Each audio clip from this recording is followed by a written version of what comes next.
We now come to the second bill of the day.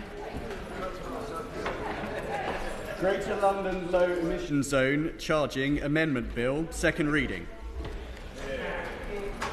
Gareth Johnson. Thank you, Madam Deputy Speaker. I beg to move that this bill be read a second time. Madam Deputy Speaker, I brought in this bill to overturn the expansion of the ULEZ scheme simply because it is a cruel form of taxation.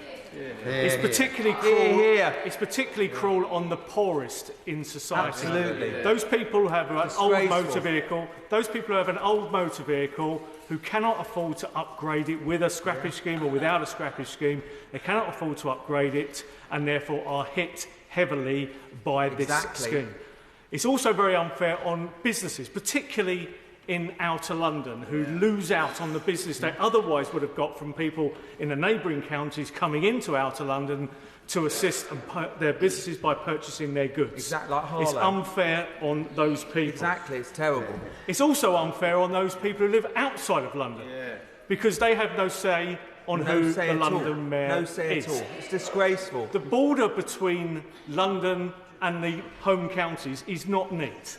People in my constituency live in Kent, yet have to go into London just to exit their road. The border straddles some roads. This is a border that cannot be avoided by people, and the Mayor of London knows this. He does. He does. Disgraceful. Yes, of course. My honourable friend and parliamentary neighbour is making a very impressive start to his speech on this bill, but he and I share roads in Crayford and Dartford where it's different sides of the road depend on what sort of tax that people have to pay, because some people come in from Dartford regularly to Bexleyheath and Crayford as gardeners, as plumbers, all sorts of people, and they cannot afford this. This is so unfair, particularly as it wasn't in the manifesto of the Mayor when he was last elected. Well said. My friend from Bexleyheath and Crayford makes an absolutely valid point. And I'd go further, actually. I'd say if you think about police officers in the Metropolitan Police area, something like 50% of those police officers live outside of London and commute in. And it's probably a similar sort of percentage for all emergency workers. These are the people that Londoners rely on most. These are the people that are vital for Londoners. And yet they're being hit if their vehicle is not ULEZ compliant with £12.50 every single time they go to work. And worse than that, if they're doing a night shift, they have to pay on the way in and on the way out again. At 3 o'clock in the morning, there may be no public transport. And so therefore, to hit emergency workers by £25 just for doing a night shift is totally and utterly wrong. Yes, of course. My honourable friend's making a great speech and he knows he has my full support on this issue. But does he agree with me that today we will see whose side the Labour Party on? Are they going to talk this bill out, or are they going to back those emergency service workers and people in Bexley that want rid of the ULEZ? Let's back hard-working people. Well, I pay tribute to the work that my friend from Old Bexley and Sidcup has carried out on this scheme. It's not so funny, they're laughing. Absolutely right. We will see today whether they're in favour of the workers or they're in favour of they think ULEZ is funny for hard-working people. And if yes, I will be. Thank the member for giving way, and I'm following his arguments with interest. In Bristol, we've had the first year of a clean air zone, which was actually imposed on us. It was a requirement by the then Secretary of State at DEFRA, the Right Honourable Member for Suffolk Coastal, because the government had been taken to court by Client Earth for being in breach of air pollution limits. They therefore insisted that we did this in Bristol, and if I get a chance to speak, I will come on to how successful it was. But that seems slightly at odds with what the argument that the Honourable Member is making now, that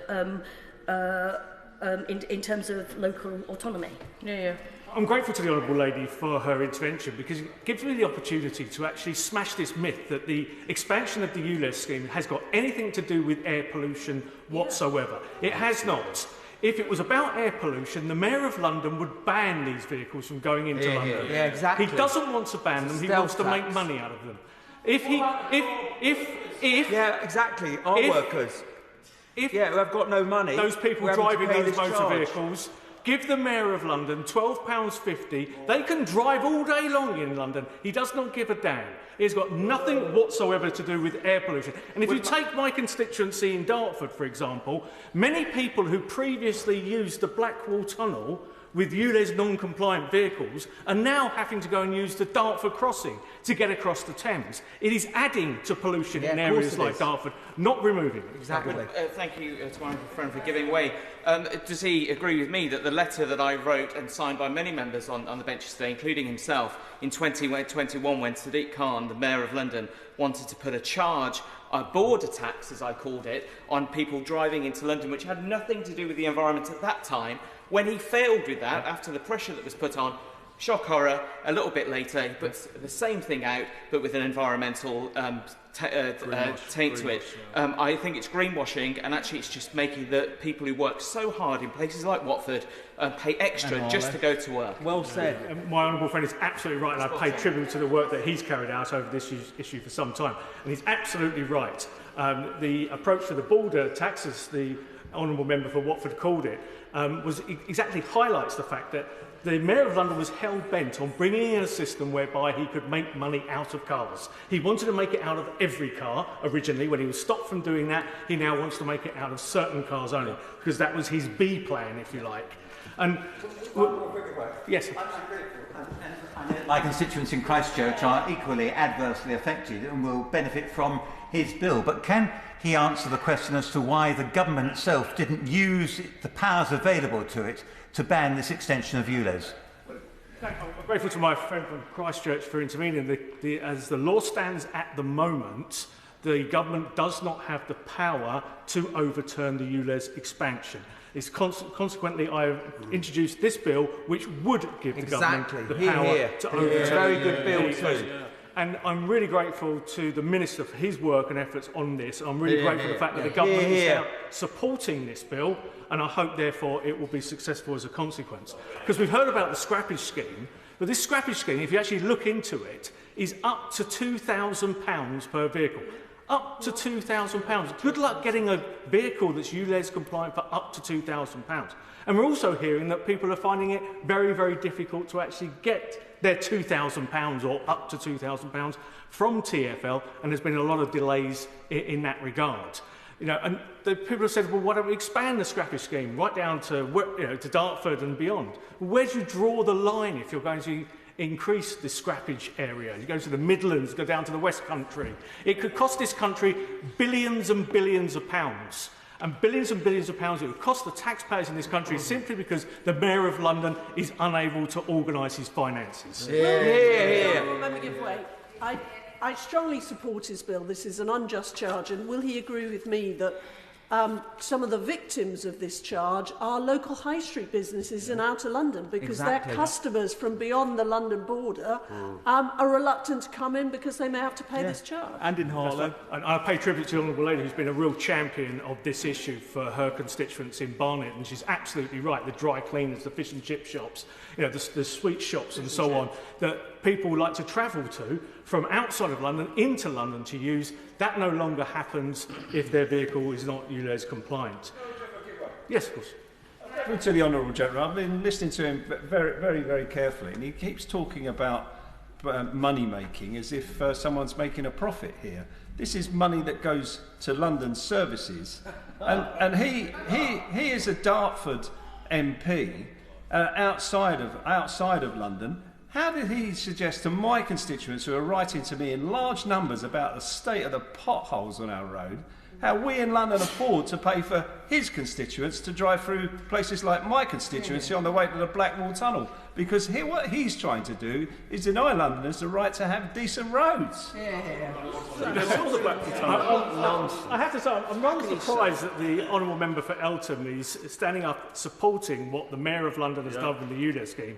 Actually, I think if he looked at his inbox carefully, most of his constituents don't like the fact, particularly the poorest in his constituency, don't like the fact that they're having to pay £12.50 just for using their motor vehicles. So I don't feel that actually is something that he will have his constituents on. Okay, I'll give way. I'm grateful to the Honourable Gentleman.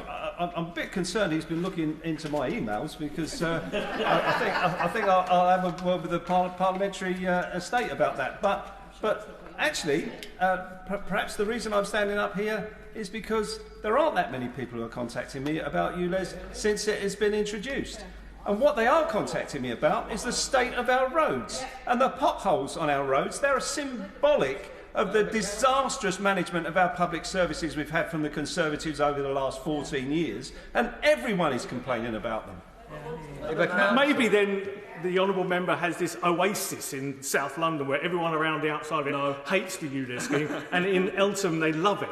But I'd be very, very surprised. And I would gently remind the honourable gentleman that most of the roads in Eltham are actually maintained by the Labour Council of Greenwich. So I do think that actually they should take their share of responsibility for the state of the roads in Eltham too. But I'll move on, because this all was borne out not just from the border charge that my honourable friend from Watford mentioned, but also consultation that was launched by the Mayor of London.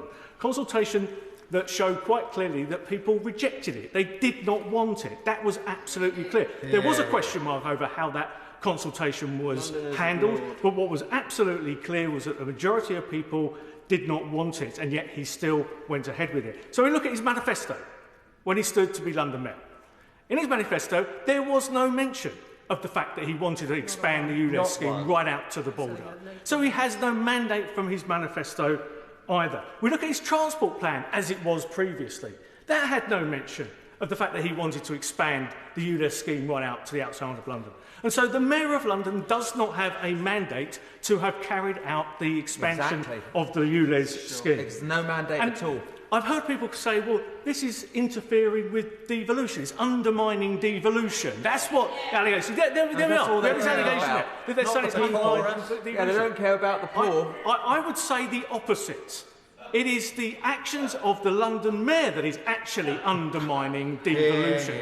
The whole point of devolution, the whole point is to bequeath powers to make laws to elected mayors in this example.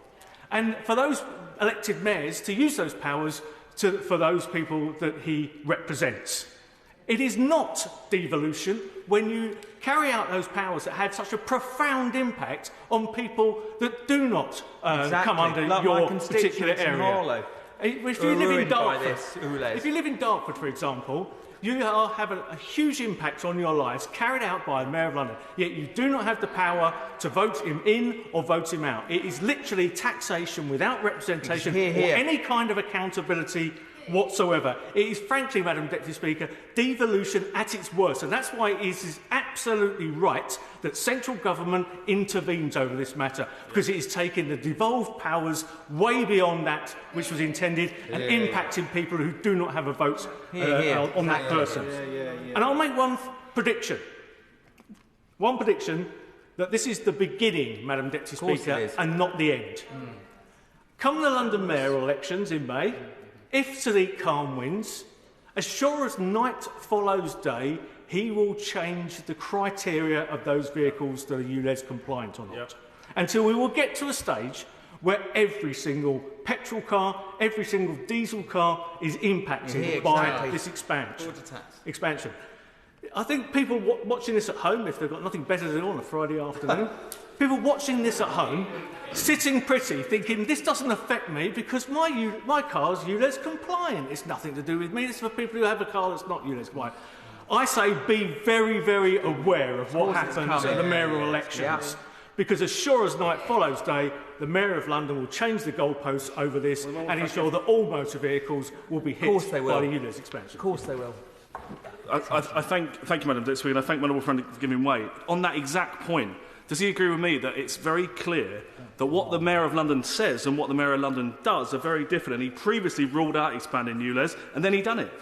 Says it all. Absolutely right. And this has actually been typical of what's happened in this whole debate. Go back to July of last year. The leader of the Labour Party said that ULEZ expansion was a wonderful thing.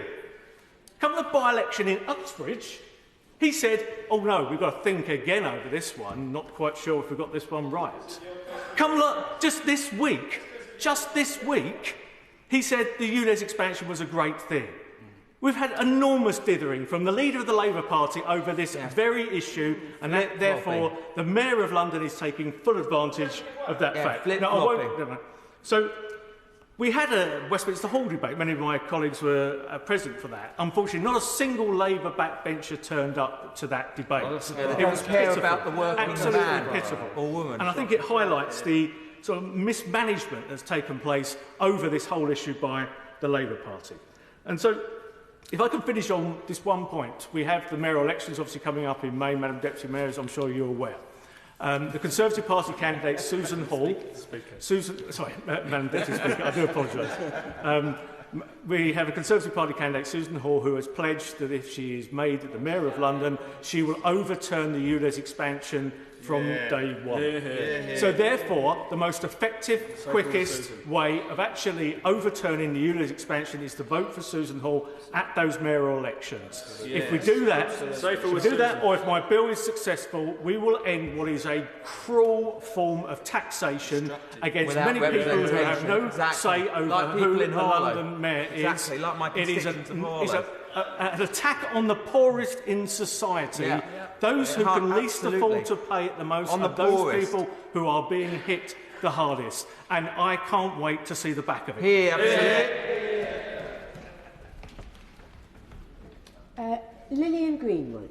Thank you, Madam Deputy Speaker. And I rise to speak in opposition to the bill before us today for 3 key reasons. Firstly, because it represents an attack on devolution. Secondly, because it ignores the urgent and important need to tackle poor air quality, not just here in London, but in towns and cities across our country. I think, Madam Deputy Speaker, you'd be forgiven for forgetting about this urgent public health issue, because the honourable member opposite barely mentioned it in his introduction of this bill, and yet it goes to the very heart of what the ultra-low emission zone is about. It is about trying to tackle something which we know is a significant problem here in London and in towns and cities across the country. And of course it isn't just a problem in city centres. When I think of my own city and the heat map of where there are poor air quality issues, it isn't just in the city centre. Actually, it's often in the ring road where there are particular issues. And so it is an issue in outer London, just as it was in inner London. And thirdly, I think because it is using what is a serious public health issue for purely party political point scoring. So let me begin, Madam Deputy Speaker, with the issue of devolution. It would be nice if I could hear myself speak. I think it's worth remembering that the ultra-low emission zone and indeed emission charging zones are a Tory policy. They were pushed onto local government by a Tory government and first championed here in London by a Tory mayor. But you wouldn't know that to listen to the interventions opposite. Now, the Mayor of London has statutory obligations in relation to air quality across the Greater London area. He has a right, indeed a duty, to introduce measures to meet the national air quality targets set by central government. The whole purpose of devolution is for local people to determine the policies that are needed for their area. Now, the government has set the targets for air pollution, for air quality, I should say. It is for democratically elected mayors and local authorities to run their cities or their counties in the way that works best for their area. Now, I know that that can be controversial. My city is unique, actually, in this country, of having the workplace parking levy. And I wouldn't for one moment say that that has not been controversial. Madam Deputy Speaker, it was incredibly controversial when it was first introduced, which is more than 10 years ago now. And at the time, obviously, you'll remember that under a previous Conservative-led government, there was a huge problem in terms of austerity, and people were really feeling the impacts of that, and so its introduction was actually delayed by a year. But it was about both discouraging people from driving into the city, and it provided an income stream which could be used to improve alternatives to driving, to invest in public transport. And it's been incredibly successful doing that, because Nottingham is one of the cities that hasn't been forced to introduce a charging clean air zone, because the work that they have done to improve public transport, in part funded by that workplace parking levy, has led to that situation. Now, the Mayor of London expanded the ULEZ in August 2023 because toxic air pollution is a public health crisis. Yeah. He is acting to tackle the crisis of poor air quality. And let me remind honourable members, poor air quality is linked to around 4,000 premature deaths per year in London.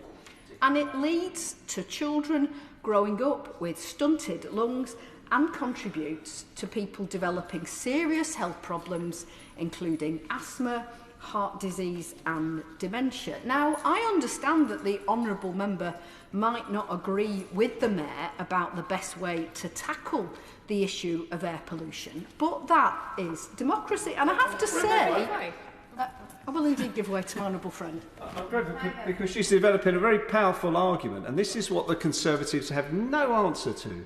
What is it that they are going to put in place to deal with the health aspects of poor air quality? Yep. You know, the damage to children's development, people with COPD and other respiratory and coronary illnesses are adversely affected by this, and they are so desperate because they have nothing to offer the people of London that they are seeking to scaremonger about this charge.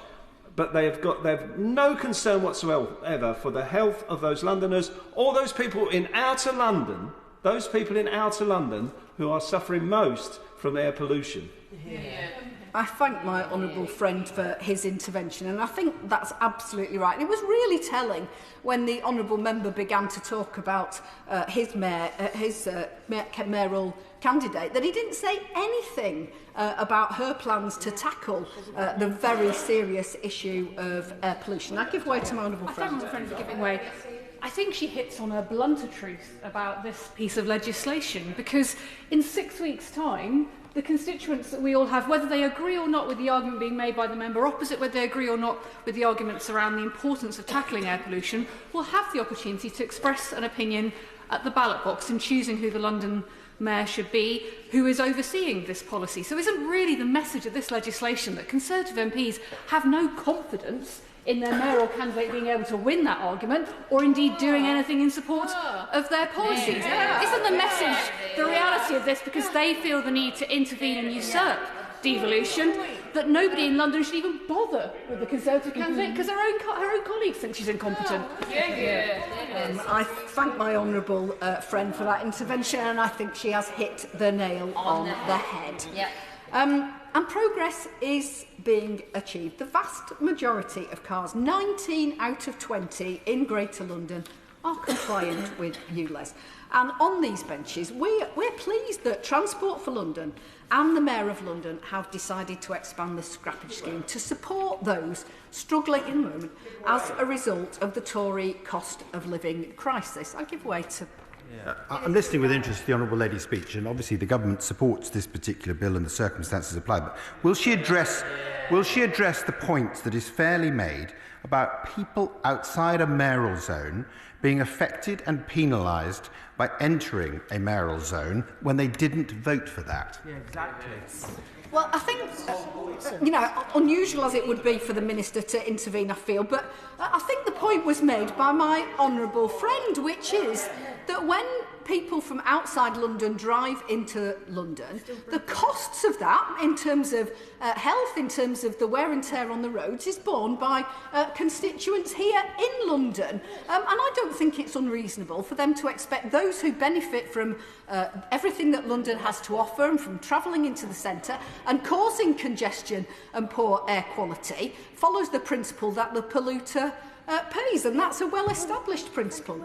I'll give way to my honourable friend. My honourable friend given way, and it goes back to what I was saying about the fact that the government insisted that Bristol had a clean air zone. Obviously that is going to have a significant impact on people, say from Bath, who drive down through the A4 into my constituency, causing a huge amount of congestion and contributing to the air pollution. But that is basically how politics works. I entirely agree with what my honourable friend has said about it's about the duty of the local politicians is to look after the people in the patch they represent.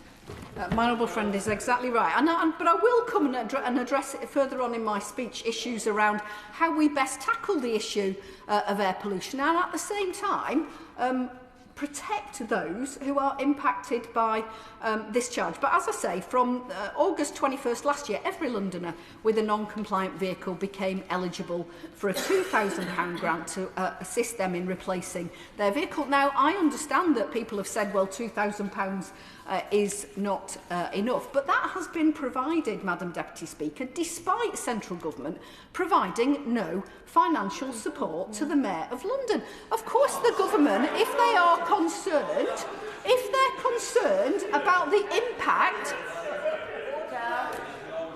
if they are concerned about the impact of their clean air charging zones, they could have provided additional assistance to the Mayor. Now, I'm not giving way at the moment. Additional financial support to. They could have provided additional support in order to so that amount could be increased, and they chose not to. I'm proud that Labour is the party of devolution. It was Labour that created the mayoral model in London, created the Scottish Parliament, the Welsh Parliament and the Northern Ireland Assembly, as well as always having... The Honourable Lady is trying to make a speech. We've got a conversation going over the two front benches and rather a lot of shouting at the Honourable Lady. I think we need to listen to the Honourable Lady's speech with respect. Lilian Greenwood. Thank you, Madam Deputy Speaker. As I was saying, as well as always having regional and local decision-making and funding across England, I'm pleased that the next Labour government will build on that record. And indeed, Labour mayors across England are already showing how it's done, whether that's in Manchester or Liverpool or South Yorkshire or West Yorkshire, taking back control of buses, supporting new homes, reforming employment and skills. And, Madam Deputy Speaker, I'm very much looking forward to seeing Claire Ward elected as the first Mayor of the East Midlands on the 2nd of May. Sadly, whilst Labour is committed to more devolution, this bill shows that Tories are simply trying to roll it back. Yep. Now, Madam Deputy Speaker, I'd like to say a little more about the issue of air pollution, which, as I say, is at the heart of this bill, and about the strategies to tackle it. As I've already said, we know the problems that poor air quality causes. It affects our health, our environment, and as many as 40,000 people die prematurely each year as a result of poor air quality. The elderly, the unwell and the economically deprived are those most likely to be affected. The government's own estimates say that poor air quality costs the UK economy billions of pounds each year. And I think about my own constituency, and I think about the arguments we had about the workplace parking levy. And actually, lots of the people in the city don't pay workplace parking levy because they simply cannot afford to run a car at all. They are reliant on public transport. But we also know where the problem occurs. Key pollutants, including nitrogen dioxide and fine particulate matter, known as PM2.5, are found in many places, and too many air quality zones in the UK exceed legal limits. The World Health Organization tells us there is no safe level of exposure to fine particulate matter. And we know what causes poor air quality.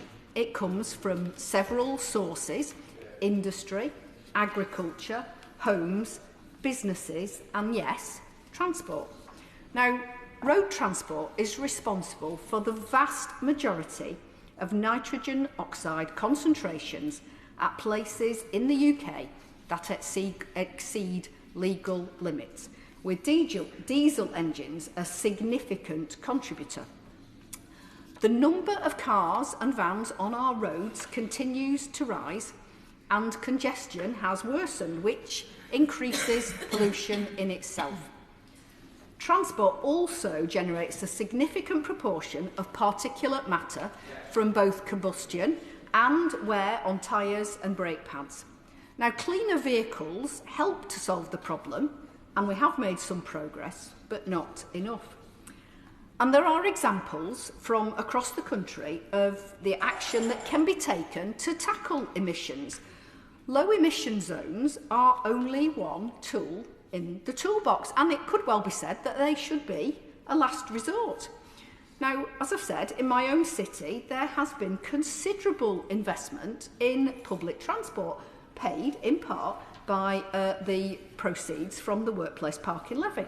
We've had major extensions to our tram network, and Nottingham's municipal bus company introduced new biogas buses years ago, and they have just started the rollout of new electric vehicles. I'm really pleased to see that, and I wouldn't deny that they have had support from central government for some of that investment. For a number of years, the City Council has been operating an anti-idling campaign, and that mirrors similar action in other towns and cities across the UK. It's a multi-pronged approach, not one tool, but multiple tools to try to tackle what is a very serious public health issue. Now, I know that the Department for Transport has supported the development of low-emission buses and taxis, and that is a good thing, because tackling the issue of poor air quality should be about central government working with local councils, working with mayors, rather than dictating to them, as this bill seeks to do. They should be supporting and collaborating with them. And indeed, when I was preparing for today's debate, I went back to the report of 4 select committees back in 2018, which looked at this issue around improving air quality. And that was one of the things that those 4 cross-party select committees came together and recommended, that there should be collaboration and partnership between central government and local authorities and mayors. Because air pollution isn't a problem that can be fixed by central government or local government alone. They need to work together. Now, like the Mayor of London, local authorities are already responsible for meeting air quality targets, but they find it difficult to make changes, partly due to lack of resources, but partly because the changes needed are politically unpalatable, and that, I guess, is what has caused today's debate. And it is a while ago, Mr Deputy Speaker, but back in 2018, that joint report from 4 select committees on improving air quality called for ambitious, coordinated, cross-departmental action. Now, I'm sorry that in some respects the government have failed in this regard. They've prevaricated on removing the most polluting vehicles from our roads. At the time of the 2018 report, we were calling on them to have a more ambitious target for the removal of petrol and diesel cars. At the time, I think they were only committed to removing them by 2040. Now, first of all, they did commit to a more ambitious target to end the sale of petrol and diesel cars. But of course, more recently, they have rowed back from that target. And that in itself makes it more difficult to achieve the improvements that we know are needed. And we've also seen a decision to row back from the electrification of our railways. At the time that was done, it was in favour of bi-mode trains, and that has worrying implications for air quality, but also for carbon emissions and noise. Every time I go to St Pancras station to catch my train home to Nottingham, Mr Deputy Speaker. I'm standing on the platform and we have diesel trains because the railway is not electrified all the way to Nottingham.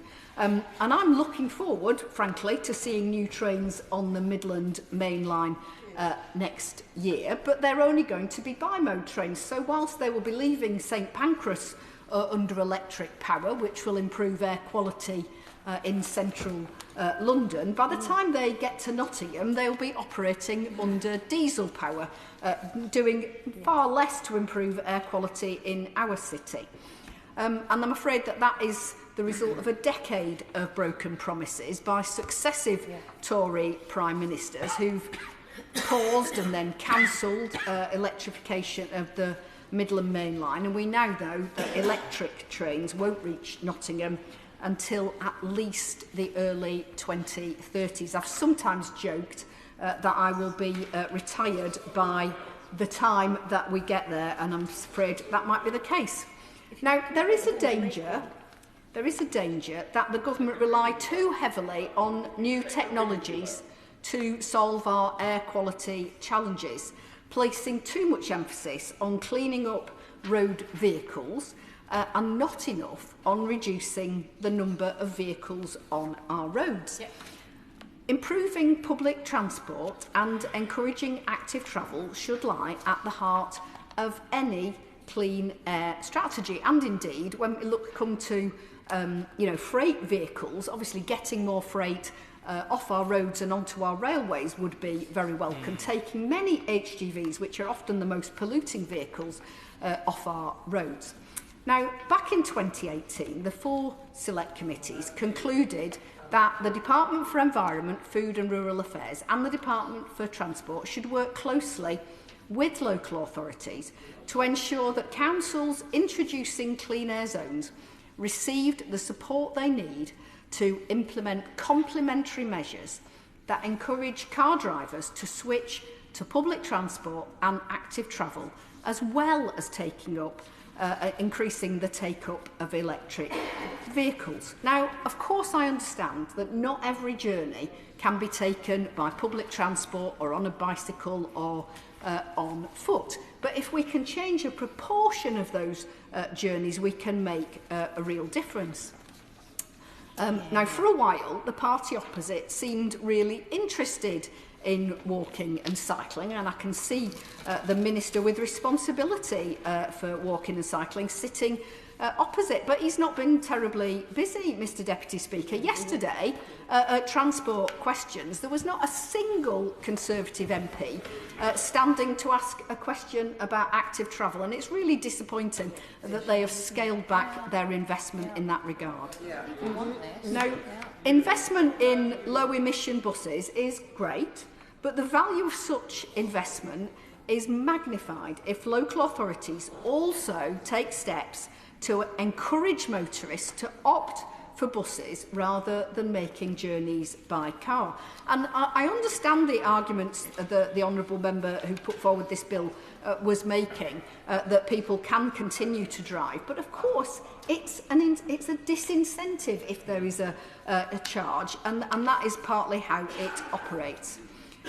We know that the pandemic had a huge impact on public transport usage, both here in London and across the country. And actually, I pay tribute to the government for their £2 bus fare. That's been a really welcome initiative. But of course, here in London, the Labour Mayor, Sadiq Khan, has also taken action, both to protect Londoners from the Tory cost of living crisis and to encourage more people to travel by public transport, introducing the hopper fare on buses and freezing fares in 5 out of 8 years. But without action on modal shift, efforts to tackle congestion or improve air quality are less likely to succeed. Many of the policies needed to tackle urban congestion could also help to improve air quality, and tackling both could have a positive effect on both the local and the national economy. And a significant increase in active travel could make a difference, not just to policies around air quality, but also to tackling obesity, improving mental health and building better communities.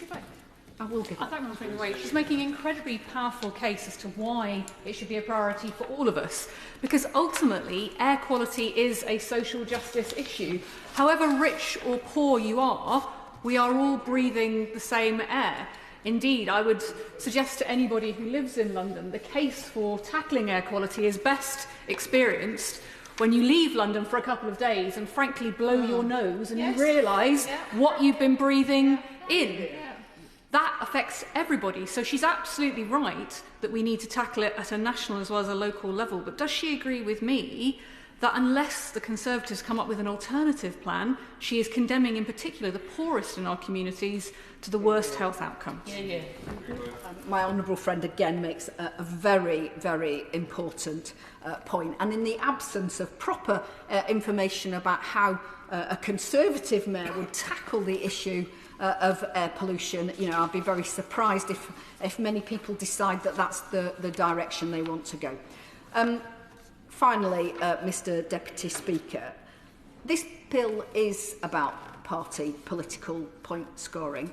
The government supports clean air zones. Indeed, it provided cash for scrappage schemes in Bristol, in Bath, in Sheffield, in Birmingham and Portsmouth and other areas of the country, but not in London. I wonder why that is.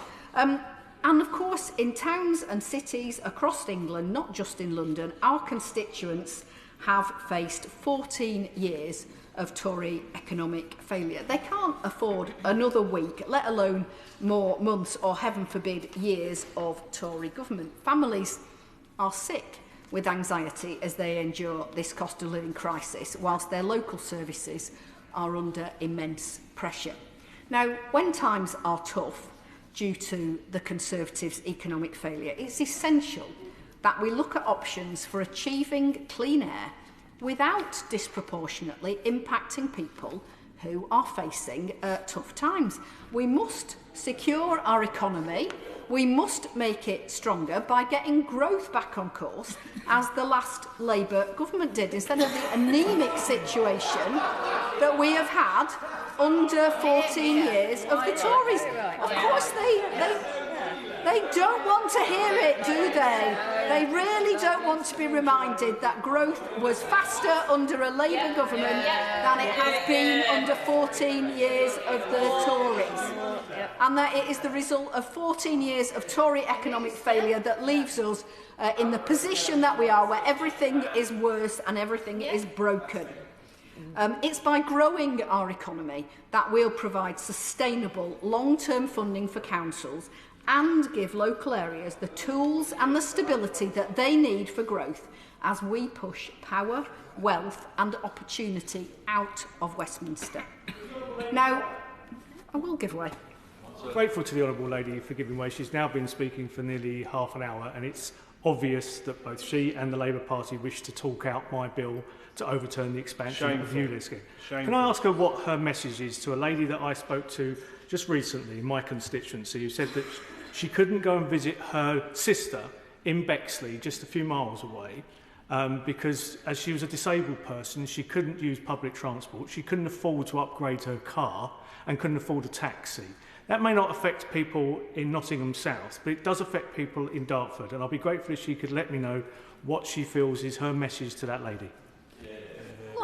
Of course, I absolutely understand that people are facing a cost of living crisis. I'm afraid that what the honourable member should have been explaining to that lady is why she is feeling so much worse off after 14 years of a Conservative government, rather than trying to, in some way, just pin it on a single issue affecting people. Actually, it's down to his government's failure, and he should take some responsibility for that. Now, I will give way. I thank the member for giving way and for her excellent speech in support of our clean air, which is what this debate is about. what would she say to the many parents that I meet in my constituency who introduce me to children who have asthma, children who have asthma on a scale never had before, but whom, with the ULEZ and other measures, will see their children's health improving? Hear, hear. Well, I thank my honourable friend, and I think she makes a really important point, which could be lost in this debate, which is this is about health. It is about the health of children. It is about the health of older people. It is, as my honourable friend said, about the health of some of the poorest in society who are most impacted by poor air quality. And that's what we should be talking about. That is what this debate should be about. I will give way. I'm going to our friend, but very briefly, if it's not about health, which is what the claim is of the mover of this bill, why has the government supported charge zones in other cities? Well, I think we will have to listen to the Minister for his answer on that. But it was very clear that the government wanted clean air charging zones. In fact, it was a requirement on cities that hadn't succeeded in meeting air quality targets through other measures. And I'm not going to apologise for speaking in this debate because, as I say, over a long period I've had an interest in this issue of air quality, and I think the experience in our own city actually means that we have something to offer and something to share. But let me just turn finally, Mr Deputy Speaker, to the alternative, because the honourable member opposite didn't say much about alternatives, and I want to, because Labour does have a plan to support drivers. Labour will support drivers by focusing on the cost of living and on the infrastructure challenges that are real priorities for those households who have and use a car. And that probably includes most of us some of the time, even if we walk and cycle or use a bus most of the time. That includes working with the Competition and Markets Authority, working with the Financial Conduct Authority and industry on addressing the soaring costs of car insurance. Our plan to bring railways back into public hands and allow local authorities, all local authorities, to take back control of their bus services, something that London never had to put up with, frankly, because they never had their bus services deregulated as the rest of the country did. Those things have the capability to relieve congestion by improving the state of our public transport network. And I imagine other local authorities might like to follow Nottingham's lead in having a municipal bus company, which once again has been shown to be one of the best bus services in the entire country. I would say the best bus service in the entire country, thanks to Nottingham City Transport.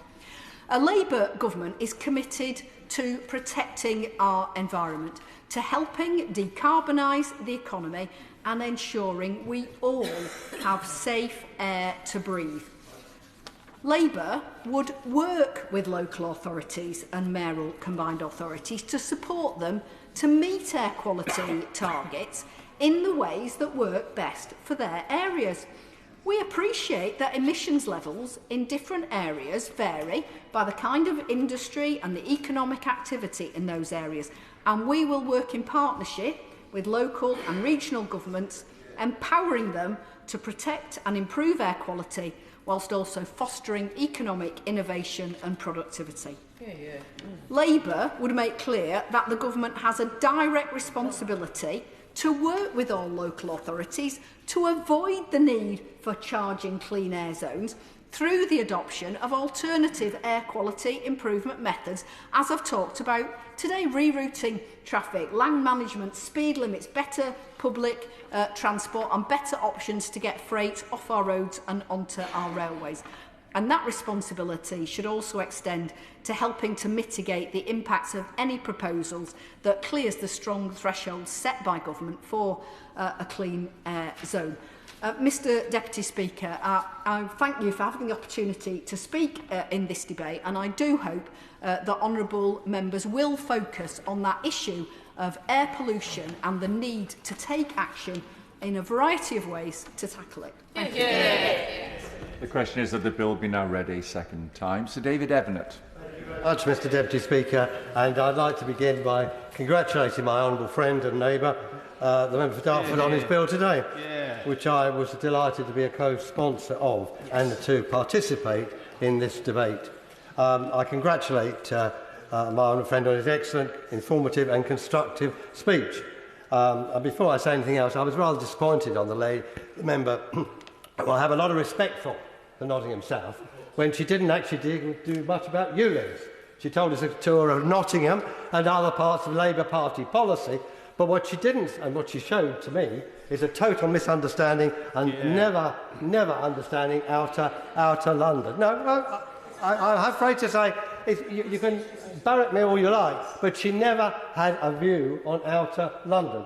Now, she also made a statement which was fundamentally untrue, saying that this government hadn't bailed out the Mayor of London. Well, Transport for London has been bailed out so many times in the course of the last few years, but she didn't say that. She glossed over the fact of the management of TfL. She also didn't come up with any facts or figures about how the ULEZ in inner London had reduced the level of pollution, because we still see huge pollution in inner London, even on the underground, which was something last year that came to our attention. Now, just a moment. No, I will just go.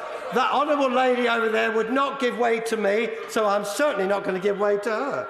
But also, I've not had the opportunity yet to start my speech. And I know the opposition members want to just delay everybody and anything, but I want to speak for my borough of Bexley. We had a long tour about Nottingham, but this ULEZ affects my constituency and my borough, not hers in Nottingham. And therefore, I think I should have a few minutes to get...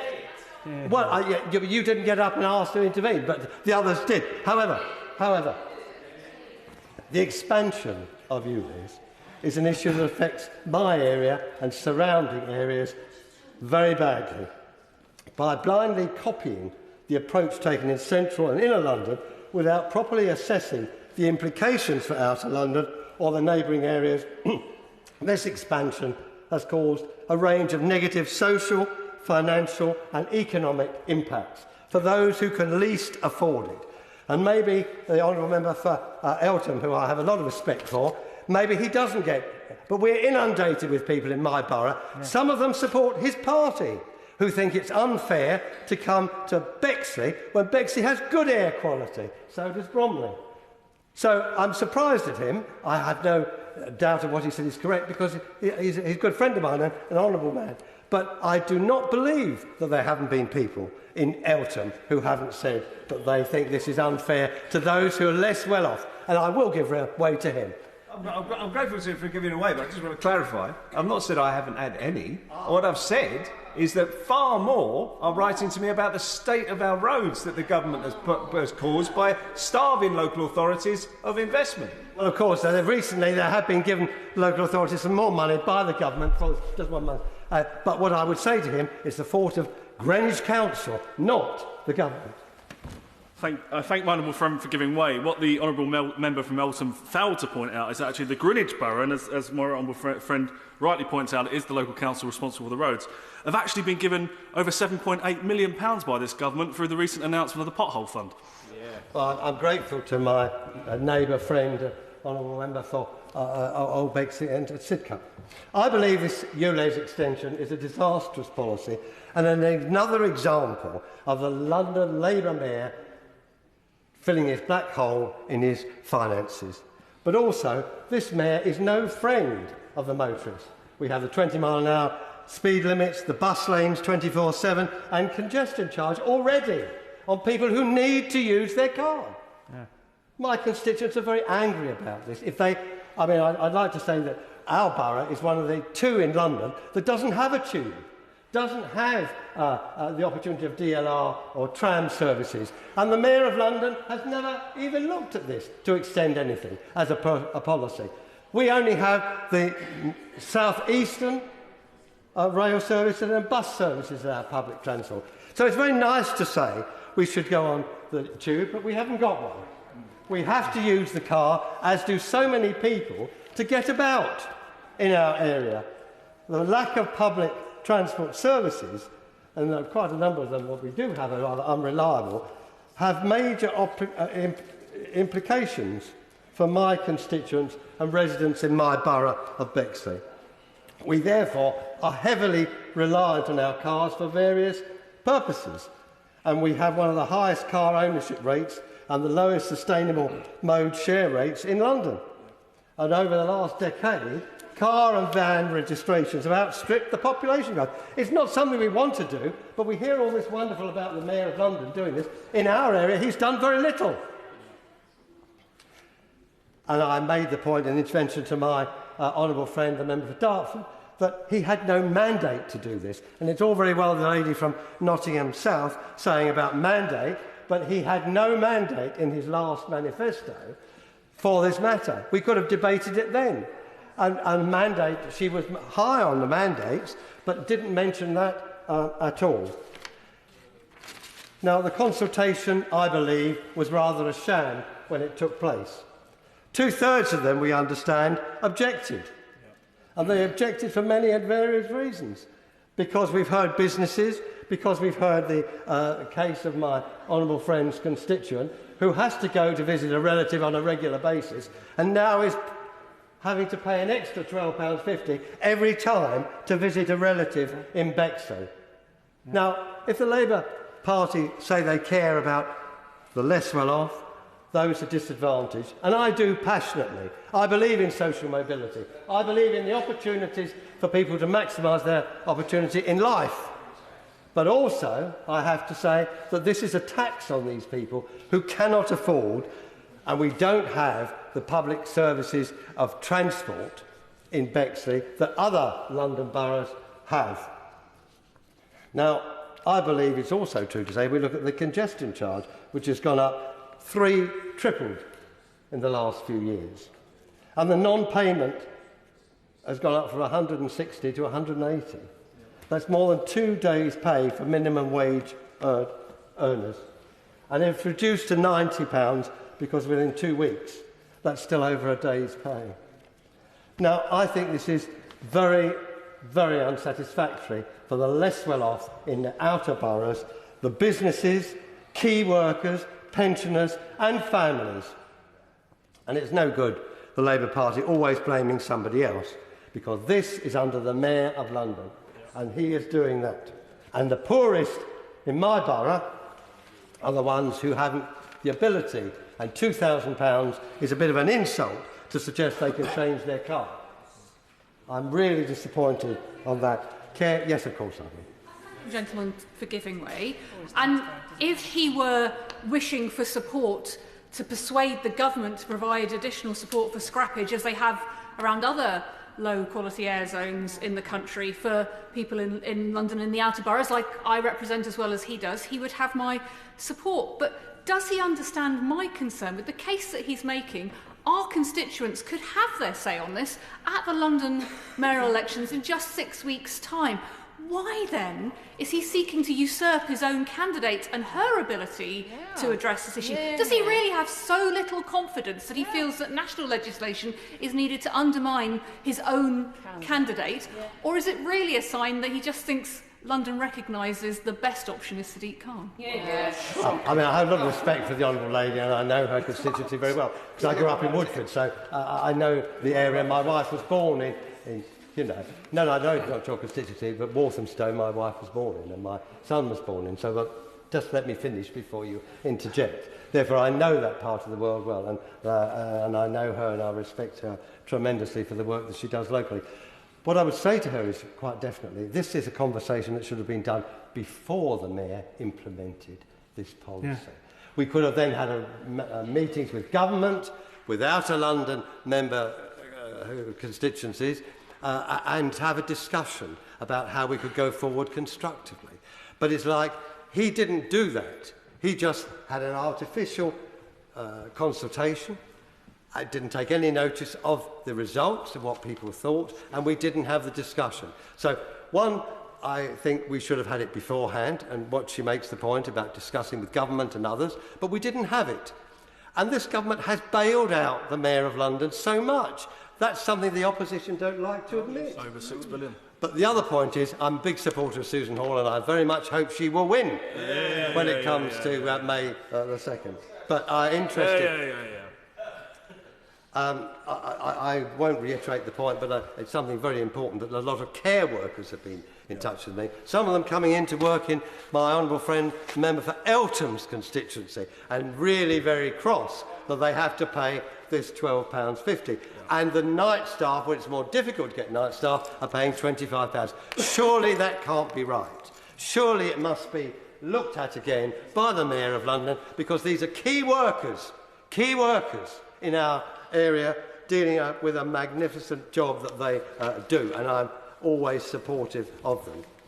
If I could just come to a conclusion, because I don't want to take half an hour and not let other people participate, but I really am disappointed.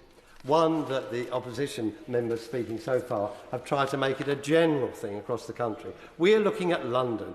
We don't now, unfortunately, have the debates that we always used to have, just a debate on London issues on a Thursday. Sorry? No, carry on. The point is, that is when we could actually discuss London issues, not Nottingham issues, or not national issues, however important. And air quality is very, very important. But if we're going to do that, as I said about the honourable member for Nottingham South, let's have the figures of how it's improved in inner London. And what about the tube? And what about the pollution that's still there after years of the charge in the centre of London? I welcome my right. I'm going to conclude now. I'm going to conclude. No, I'm going to conclude because I want other people to have a chance. If people take half an hour, it's not very fair on other people who want to speak, whatever they want to say. But I would recommend. I thank my honourable friend who's going to respond on this, and I'm particularly supportive of the Secretary of State for Transport, who I think is doing a brilliant job in the department, and that he is today announced that this bill is something the government will certainly be supporting. So, in conclusion, Mr. Deputy Speaker, because I want other people to have the chance to speak, I think the ULEZ extension was hurried in without the proper discussion and consultation, without thought of what the consequences were, and my constituents are suffering because of this. Kerry McCarthy. Thank you, Mr. Deputy Speaker, and I suppose I have to apologise as a Bristol MP for daring to take place in a debate that is primarily about our capital city, where millions of our constituents will visit and will come here to work and as tourists, and where we all, as a nation, want to see it as a healthy, safe and pleasant place for people to visit, live and work in, regardless of which constituencies we actually represent. And I do want to challenge the honourable member who brought in this bill for saying that this is not an air pollution issue. It's clearly not an air pollution issue from his point of view. We know why he's brought this bill forward today. It's because of the elections coming up on May the 2nd and desperate last-ditch attempt to try to boost the Conservative vote, and I think we know how that will turn out. And perhaps some of the honourable members opposite ought to be out and about talking to voters on the doorstep rather than taking up a time here today if they really want to influence the result of that election. So he may not feel, and he's left the chamber now, he may not feel that talking about ULEZ is an air pollution issue. I very much feel that it is, because that is why we, low emissions is very much about that public health issue. And I have to say, in my role as Shadow Climate Change Minister, I quite often get people coming to me about air pollution as though it's primarily a net zero issue. And we've seen some sort of quite, I think quite depressing attempts to make it part of these cultural anti-woke wars against net zero, to try to sort of say net zero comes at a cost. We saw the Secretary of State for Transport actually buy into the whole conspiracy theory about 15-minute cities at party conference, which again is incredibly depressing. And we do, obviously, reducing emissions from transport is very much part of our ambition to meet net zero, but I would say the immediate driver is the need to clean up our air. In terms of reducing transport emissions, we have heard some mention about the switch to EVs. That is the long-term objective, obviously, that we want to make sure that all the vehicles on our roads do reach safe emission standards. It was very disappointing, therefore, that the government had that row back on the 2030 ban on the sale of new petrol and diesel vehicles. The signal that sent to the market, to consumers, was entirely counterproductive. And actually what has been quite reassuring is that although initially there was some resistance within the car manufacturing trade about a 2030 rather than 2035 target, they then got with the programme, and they were actually very critical of the government for doing that rollback because it affected their sales. They'd made the switch, they're producing, and they're still bound by the ZEV mandate. So they're making the new electric vehicles. What we need to see, and this goes into what was being said about people not being able to afford cleaner vehicles and vehicles that are compliant with the ULEZ zone, the most important thing you can do is to develop a second-hand electric vehicle market as quickly as possible. And you do that by increasing the sale of new. It's about, I think the figure's gone down a bit, but it was in the 80% of new EV sales were fleet vehicles. But we know that they then come on the second-hand market pretty quickly. And we've got to bring down the cost of buying EVs, and we do that by promoting, like you see the Honourable Member for Bexleyheath, I think, is nodding with that. We don't do that by pushing back the ban to 2035. We need to bring that in now. We also need action on charging infrastructure, and I will say thank you to the government. We've got some new money for charging infrastructure in the west of England. Again, I think Bristol is the best place outside London for EV charging infrastructure. But what is lacking is a national strategy to get charging infrastructure in those places where the market will not meet that need, because there just isn't whatever the driving equivalent is of footfall. So particularly in our rural areas that depend on tourism, if you go down to Devon and Cornwall, you can charge Exeter services, and then after that it is pretty difficult to find somewhere to charge your car. So I obviously welcome, particularly as somebody who has an EV and can't charge at home because I live in a block of flats, I very much welcome public charging points in Bristol. I spend far too much time I sit in car parks charging my car, doing my Duolingo, perhaps in my very, very bad Russian, charging my car, and it's quite sad when constituents spot me doing it. But what we need is yes, we need more charging points in our cities, including London, but we absolutely need a nationwide, it's part of national infrastructure, we've got to roll it out to other parts of the country. Yeah. But what I want to really, as I said, I see the immediate imperative, not about that drive to reduce transport emissions and help us get to net zero. It is about air pollution, and we know that it has a significant impact on people's health. We've heard that children are particularly affected, and all of us will know that when I was at school there was one girl in my class with asthma. We know now that if you go into any primary school, I would say even the majority of kids have asthma in inner city areas, and they're more vulnerable to breathing in, the airways are smaller, still developing. They're actually closer to the traffic fumes, being small, they breathe more rapidly, and it also means that they will develop, they're more likely to develop more serious, well, asthma can be very serious, but more serious lung conditions later in life. We also know that it affects fetuses' lung development in utero, and it increases the chance of miscarriage. If a mother is exposed to a lot of air pollution during pregnancy, their baby is more likely to be born premature and at a lower weight, and lower birth weight is correlated with development of certain health problems as a child grows up. And I want to pay tribute to groups like Asthma and Lung UK, but also Mums for Lungs that have been doing really good campaigning. In my constituency, we have groups like St George Breathing Better, which was very much behind the push for things like school streets campaigns, where you get a scheme around schools where you don't have those high-emitting vehicles, particularly when children are going in and out of school.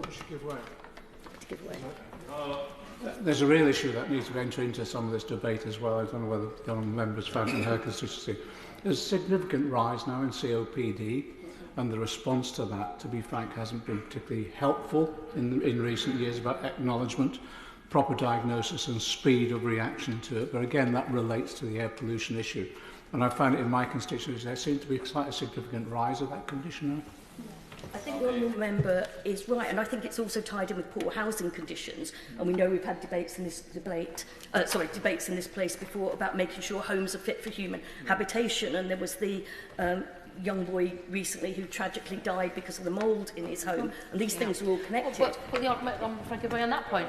So I have recently been diagnosed with adult onset asthma in the past few weeks, and adult onset asthma is on the rise, and we know that 30% of cases of adult onset asthma are also triggered by allergies, a lot of this linked to mould within the homes, etc. She's making a really powerful speech on this point, but it does go to the heart of exactly why we need to tackle this issue. It's for everybody in our constituency, young, old, all of us. Yeah. And I would actually say, as somebody who suffers from hay fever virtually all year round, it is far worse when you're in... You'd think it would be worse in the countryside. It is terrible when you're in London. Actually, I was in Paris recently in January, and suddenly the hay fever took off, and that is because of air pollution levels. And it's also, you know, it's not lethal in the way that asthma attacks can be, but it's a pretty grim thing to have to live with, and particularly, you know, if you know, it affects people's ability to do their work and to study and everything.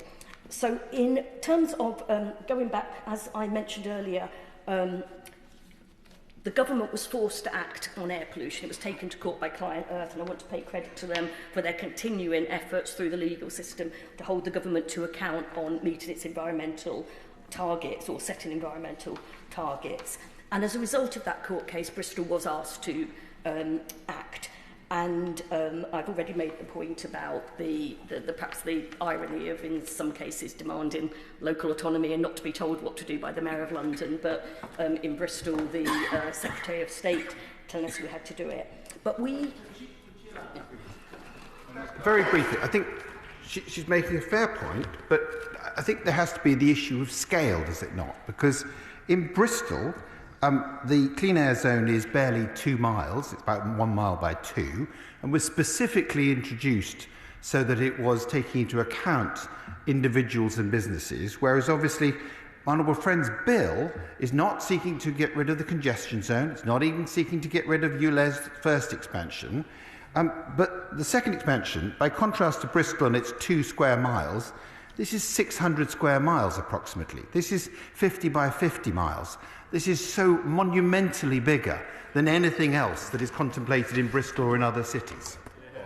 But the mayor, we have a Greater London Assembly and a Mayor of London with devolved powers and Transport for London, so it is looked at on a London-wide basis. And whereas Bristol, as I've said, there is an issue with people in places like Bath coming into the city centre, but there's not that interwoven, you know, the boroughs where you can't see the border between one borough and another. There's not that interconnectivity that there is in London. And he is right. I mean, Bristol, we were told that we had to act to bring air pollution levels within legal limits as quickly as possible. But we did go to great lengths with the modelling to try to make sure that some of these concerns about the economic and social impact were dealt with. So we, as the Minister said, making the zone as small as possible was very much one of those factors. The scheme came into effect November 2022. And I think it is relevant to talk about the Bristol scheme because this shows what can be achieved by similar measures in London. The scheme came into effect November 2022, and in January this year we had the first annual report as to how effective it had been. It was judged to have been highly successful. The headline figure was that air pollution across all measured sites had declined by 9.7%. The success of the CAS is obviously measured by whether it lowers nitrogen dioxide levels below the legal limit of 40 micrograms per cubic metre. In November 22, when the scheme was introduced, there were 18 sites across Bristol that were above that legal limit. Just 12 months later, that number was down to just 6 zones. And it was particularly effective outside the Bristol Royal Infirmary and the Children's Hospital, which are bang in the middle of the city centre. Air pollution was down by an incredible 26.9%.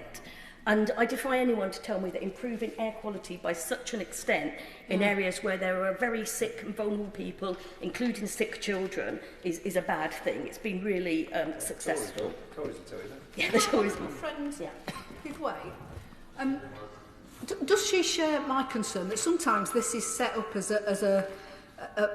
binary, that it's between motorists and everybody else, like the children in the hospital, but actually this is beneficial for all people. And one of the things that came out in the 2018 report is that some of the worst air quality is actually inside the vehicle, and so motorists very directly benefit from improvements in air quality. Yeah, I remember I was on, I think, 2 of the select committees at the time that took part in that inquiry. I was on the Environmental Audit Committee and the EFRA Select Committee, and it was so difficult actually to try and bring those committees together, but it did produce a really good, significant report, and I think it's something we should still pay heed to when looking at what we do as a house going forward on this issue. There seems to be a focus on motorists. There are a multiplicity of electric vehicles now. I've got one of them. I used to have an electric bike. I now have an electric scooter, not a sit-down scooter. And I find that in my constituency is particularly effective. To be frank, though, my constituents do frown when I turn up as the MP who they think should be delivering a pizza, but there are a multiplicity of vehicle options now that we have that we can deploy that can tackle some of the air pollution problems, and there needs to be more incentives, I think, from central government to develop that multiplicity. The right honourable member is absolutely correct. I did have an e-bike. It was actually stolen from inside the House of the Parliament after it was when the Queen was. You'd think there would be nowhere more secure, but when the Queen was lying in state, whoever acts as her security removed all the bikes and took off a £130 lock with presumably angle grinders or something, and my bike was not seen again. And try explain to that to the insurance company that it was actually people from Buckingham Palace or I don't know the Queen's lying in state people that took the lock off, but that's another story. But I think he's entirely right. I mean, when I had the Shadow Green Transport brief, there's so much. I mean, e-bikes, I think, are hugely important in terms of allowing people to just do those longer journeys, and perhaps people, I couldn't make it up the hills in Bristol without a bit of extra help from an e-bike. But I think in terms of delivery vehicles, and that is one of the issues about deliveries inside these areas covered by zones, if we can have hubs outside the city centres and have electric vans or e-cargo bikes making those deliveries, that could have a huge impact. And obviously everybody delivering the food deliveries and that, they really ought to be in clean modes of transport. I'm conscious of time, so I just want to sort of finish off the final point about the Bristol scheme. There were concerns that it would lead people to take diversions and increase pollution outside the area of the clean air zone, but actually air pollution outside the zone has been measured as down 7.8% as well, because it had encouraged that modal shift in people. I appreciate that it's not always affordable for people to make that shift in vehicles, but it has happened. Another concern opponents raised was that CAS would harm the local economy and communities by discouraging people from coming into the city centre. In fact, it was the opposite. Retail footfall across 4 major retail hotspots in central Bristol actually rose from the previous year. There was also an argument that people would become isolated and stuck at home because they couldn't afford to pay the £9 charge. But again, that wasn't the case. The number of journeys into or through the CAS per month was higher at the end of the year than at the start of the scheme. And the percentage of journeys that were compliant rose every single month. So this is what you'd want to achieve. It's the same way with, say, the landfill tax. The landfill tax isn't about raising money because lots of people are sending stuff to landfill. And actually, effective landfill tax, you want the revenues to go down and down year on year. There's actually an issue about the fact it's not keeping pace with inflation at the moment. But assuming it's effective, the revenues would dwindle because it's the behaviour change that you want to make happen. So nobody, as I said, we didn't think it was... We wouldn't ideally have introduced a clean air zone, but we've made it work. It is also worth noting that the government takes £2 from every £9 CAS charge, which we would very much like to be able to spend in Bristol instead. Well, when you're talking about the effectiveness of a clean air zone, don't you need to look at... It's quite difficult because it's not whether vehicle numbers or go down, it's whether they are higher or lower than they would have been if you'd done nothing. So when thinking about the effectiveness of the ULEZ in central London, for example, it's modelling what it would have been if you hadn't had ULEZ, rather than looking at just whether the numbers have gone up or gone down. It is exactly. It's very complicated modelling involved, and I think also if you can use measures like this to take some cars off the road, it increases the attractiveness of public transport because, frankly, the buses can get to where they're meant to be without being stuck in traffic. And in my constituency, where there's often not...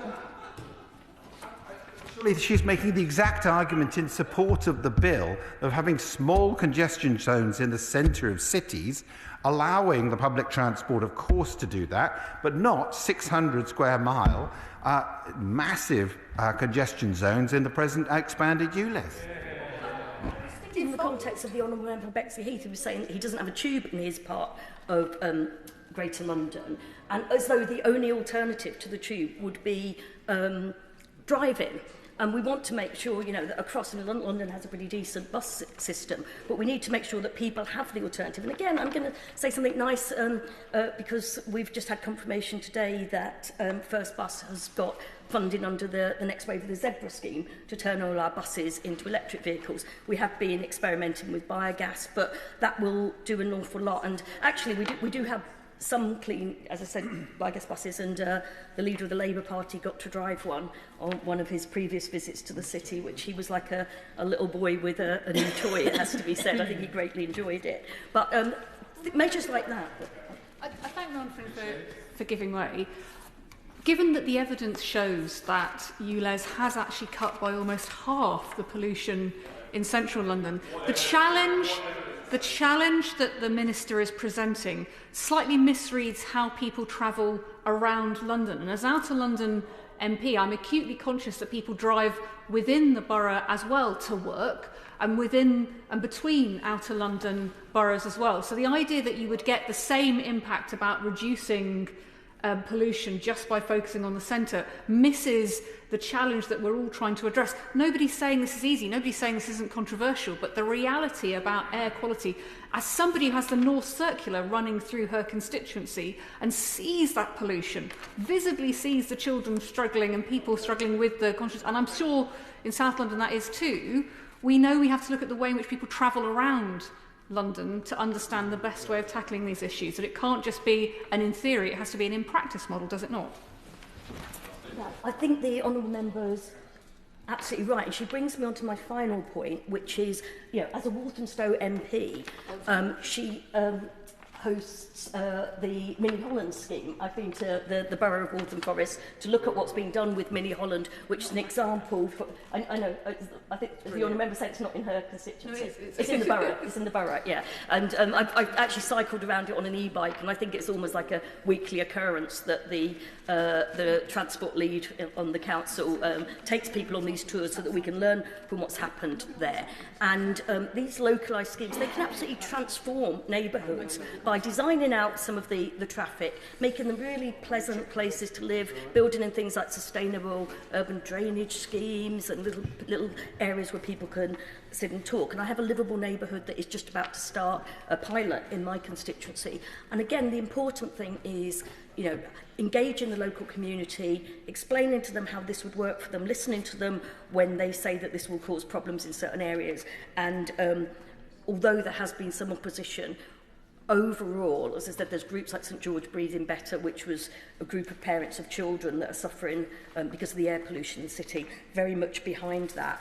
And I think across the piece, again, I will finish with going back to what I said about the Secretary of State's disappointing remarks about 15-minute cities, as well as these bigger measures like ULEZ to deal with Greater London's transport problems. We also need to be looking at these local solutions like livable neighbourhoods, like school street schemes, like encouraging walking to school, people walking to work, and just making it as easy as possible for people to get around without resorting to their cars. And the final point I would say, this should be about giving elected politicians the right to implement that in consultation with the people they represent. Yeah. Steve Tuckwell. Thank you, Mr Deputy Speaker, and I'd like to start this afternoon by thanking my friend, the Honourable Member for Dartford, for bringing this bill to the House, where it gives me great pleasure to offer my support. Members across this House will be in agreement that we want clean air for our residents today and for the generations to come. Across London, we all agree that nobody wants dirty or poor quality air, and in my constituency, in the outer suburbs of Uxbridge and South Ruislip, residents don't want poor quality or dirty air. So we all agree. However, Mr Deputy Speaker, the London Mayor's approach through the expansion of ULEZ to Outer London has nothing to do with air quality. It has everything to do with punishing hard-working families and businesses of all sizes. Several months since the Labour Mayor of London totally ignored Londoners and pressed ahead with expanding the ULEZ tax across Outer London, I, like members from this side, will continue to be contacted by people sharing examples of financial hardships, collapsed businesses and the negative social consequences. And it's here I'd like to draw on some of the specifics within the bill as it stands that go some way, I believe, in rectifying what is a blatant money grab. On calling for the Secretary of State for Transport's consent for any expansion of the ULEZ and the ULEZ boundaries once they've been amended as per the bill, and a number of important qualifications are also spelt out. Amongst them is whether what his proposed changes are in accordance with the manifesto commitment by the Mayor of London and the most recent mayoral election. Mr Deputy Speaker, the Mayor of London made no mention of ULEZ expansion in his manifesto, and he certainly made no mention of ULEZ expansion to the people of Uxbridge and South Ruislip. But that's not all. Mr Deputy Speaker, the ULEZ expansion's democratic deficit doesn't stop there. Along the lack of any mention of ULEZ in his manifesto, the Mayor of London embarked on a consultation which, due to a raft of allegations, including the weighting given to particular consultation responses, amongst other issues, has left multiple questions about its validity. This is something that I'm also glad to see is confronted by today's bill, with the Secretary of State having to consider responses to any consultation conducted through the proposed changes. If the Mayor had put more time and effort into speaking with residents across Outer London and indeed Uxbridge and South Ruislip, he would have understood that they were not far-right conspiracy theorists. These hard-working families and business owners were ignored and continue to be ignored. Why did the Mayor of London not consider using funds to bring around a new green fleet of buses, electrify the taxi network, plant more trees and ensure that the tube runs on much cleaner energy, and let's not forget a properly funded scrappage scheme? These alternatives would have produced real binding changes to people's lives, not just how they travel around Outer London, but interact with their communities and their surroundings. Mr Deputy Speaker, rather than explore sensible, common-sense alternatives, the Mayor of London chose to spend hundreds of millions of pounds on ULEZ enforcement cameras. Uxbridge and South Ruislip is heavily reliant on car usage due to the nature of our Outer London geography. The people I have the privilege of representing could opt to use public transport, but we see how the Mayor of London is decimating local bus services and continues to preside over the ongoing catastrophic failure of the Central Line. Emails and social media comments are flooding in from constituents who are rightly angry over an unacceptable and unreliable public transport service. So why force ULEZ expansion to areas with minimal and long-term unreliable public transport without first rectifying those issues?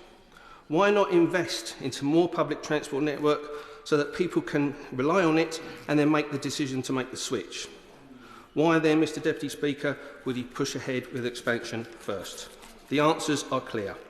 To continue ignoring hard-working Londoners and punish them with destructive money grab thinly disguised as an environmental strategy with little or no substance.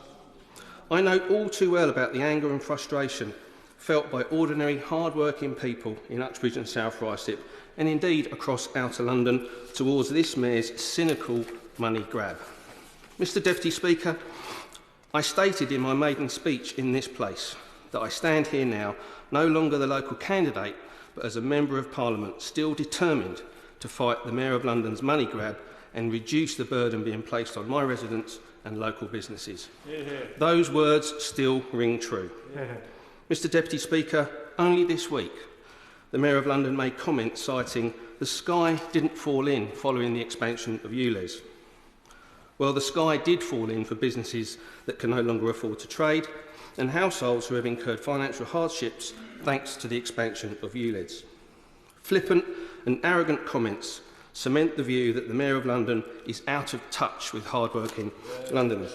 Mr Deputy Speaker, in concluding, this bill has my full support as it looks to vary ULEZ boundaries and ensure safeguards are in place for oversight and consultation.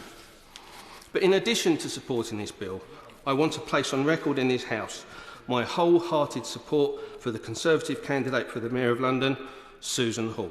Thank you. Very much. Ruth Cadbury. Thank you, Mr Deputy Speaker, and I rise to speak to oppose this bill today.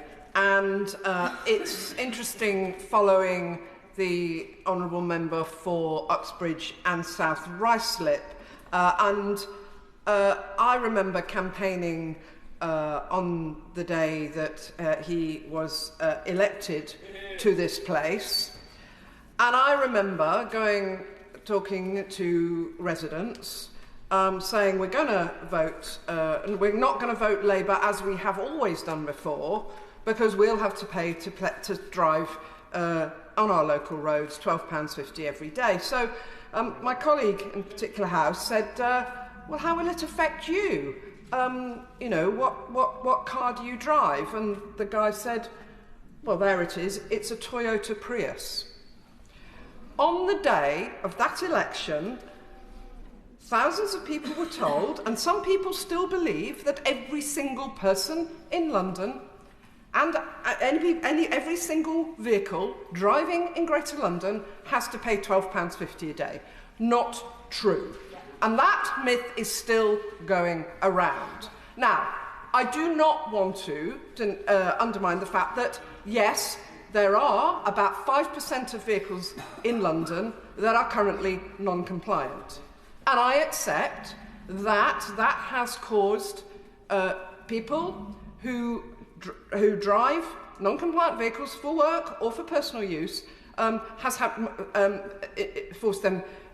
required them to make decisions, as other people did when the original ULEZ boundary came in. And I will come to that aspect of the scrappage scheme later in my speech. So,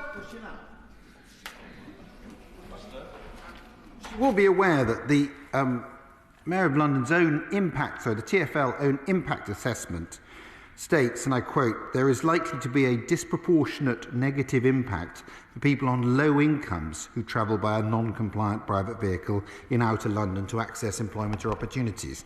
It is those organisations and those particular individuals who are being particularly affected by this policy, though. Detail of the scrappage scheme, because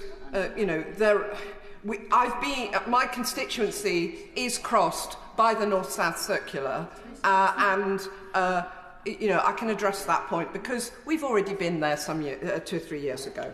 So the bill, as we know today, proposes to amend the boundaries of the Greater London Low Emission Zone and the Ultra Low Emission Zone to provide that Transport for London, i.e. the London Mayor, may not make an order amending those boundaries without the consent of the Secretary of State and for connected purposes. Under the GLA Act 1999, Transport for London is a devolved matter, which is the responsibility of the Mayor and TfL. As such, Parliament granted the power to make decisions on London-wide road charging schemes to the Mayor. Any proposed changes to these devolved powers would pose a threat to the existing powers of the Mayor and of the Greater London Authority, and to that of devolved places around the country. So I'm disappointed that the Minister has announced that they will that they will support this bill, given their long-standing position that local road charging powers are the responsibility of the Mayor and TfL. Any support for such a bill is regressive and anti-devolution, in my view. So, Mr Deputy Speaker, the previous London Mayor, the Conservative Mayor of London, before he was the Prime Minister, introduced the ULEZ, the one that came into operation in April 2019. And it ensured that it was then extended to the North and South Circular roads in October 2021. And then the current mayor, as we know, extended it to all of Greater London in August 2023. And this bill seeks to revert the ULEZ to the north and south circular roads. I can't see the logic for that. Devolution is one of the key issues here, along with tackling air pollution. The ULEZ stems from government legislation that local government is required to abide by and was first championed in London by a Conservative Mayor of London. Under the Greater London Authority Act 1999, that's what I wanted to take the Honourable Lady to, that Act itself. I served on the Bill Committee for that Act. And at that point in time, although the Conservative Party at that stage opposed the restoration of a mayor for London and a Greater London Authority, as we went through the legislation and it was seen then that we would establish a mayor and would establish a Greater London Authority, there built up an element of consensus, particularly within the local government community and the London MPs, about the sort of powers that the mayor and the Greater London Assembly should have. And one of them was around these sorts of issues. And there was a consensus at that point in time that if you're going to establish these structures, they should be properly empowered. And then there was obviously a debate about resourcing. This flies in the face of that debate around that Act. As I said, I sat through that committee, and if I remember rightly, it was Glenda Jackson who was the minister on our side. I thank the honourable member, who of course was a member of the Greater London Council that was abolished by a Conservative government that didn't like what London Labour government was doing. So much for respect for local politicians. I took that personally, actually. Under the, as I was saying, Mr Deputy Speaker, the Greater London Authority Act 1999, in that Act, transport and air quality in London are devolved matters which are the responsibility of the Mayor and TfL. And this bill is an affront to the principle of devolution and the principle of allowing local leaders to make the decisions needed to deliver their local priorities and meet objectives set by national government. Air pollution is a health crisis. It's a national air crisis. And targets to tackle this are rightfully set by central government. Across the country, the government has required and encouraged the introduction of clean air zones. This bill is plainly a party political point scoring when the government have required and encouraged many other clean air zones across the country. So this bill seeks to amend the boundaries of the Greater London Low Emission Zone and the Ultra Low Emission Zone to provide that TfL may not make an order amending those boundaries without the consent of the Secretary of State. And as I said, the bill to amend the boundaries of the zone so that it goes to the inner zone, i.e. the boundaries that came in on October 25th, 2021, when it was expanded across inner London up to and not including the north and south circulars. And, you know, as I say, given the concerns of drivers coming from Dartford and so on beyond London, into London, what's the logic of saying it's okay to bring it to outer London, but we'll still have a ULEZ, to remove the ULEZ from outer London, but not inner London? Surely the mover of the bill has businesses and residents who are driving into central London. So, you know, either you're opposed to the ULEZ or you support the ULEZ, but this bill is neither one thing nor the other. But it also will prevent TfL from amending the boundaries without express consent from the Secretary of State, restricting the Mayor of London and TfL to make amendments to the charging area for the zone by forcing the authority to request permission from the Secretary of State and placing the duty on the Secretary of State to consider manifesto commitments relating to the London elections. It's very bizarre. it's also it's not extending the same support. It's making contradictory decisions in different parts of the country. So, as I said, it strikes me that this is part of a historic antipathy by Conservative governments to Labour leaders in Greater London.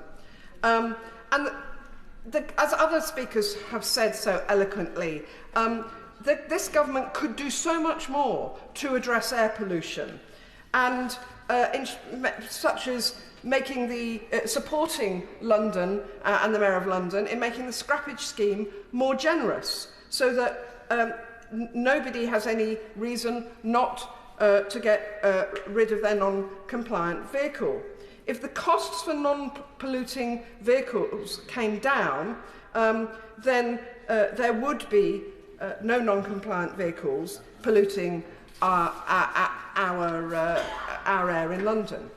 I now want to move on, Mr. Deputy Speaker, to why this is so important. The impact of pollution on our communities, on the people of this country. It's the #1 environmental threat to public health in the UK. It contributes to up to 43,000 premature deaths every year in England. And in his 2022 annual report, the Chief Medical Officer, Professor Sir Chris Whitty, outlined that outdoor air pollution in England still poses significant health threats for both adults and children. There's an increasing body of evidence that links air pollution to conditions such as various cancers, lung and heart diseases, dementia and stroke. It puts us all at greater risk of disease and shortens lives. Furthermore, toxic air is holding back our public services, making it harder to treat other conditions.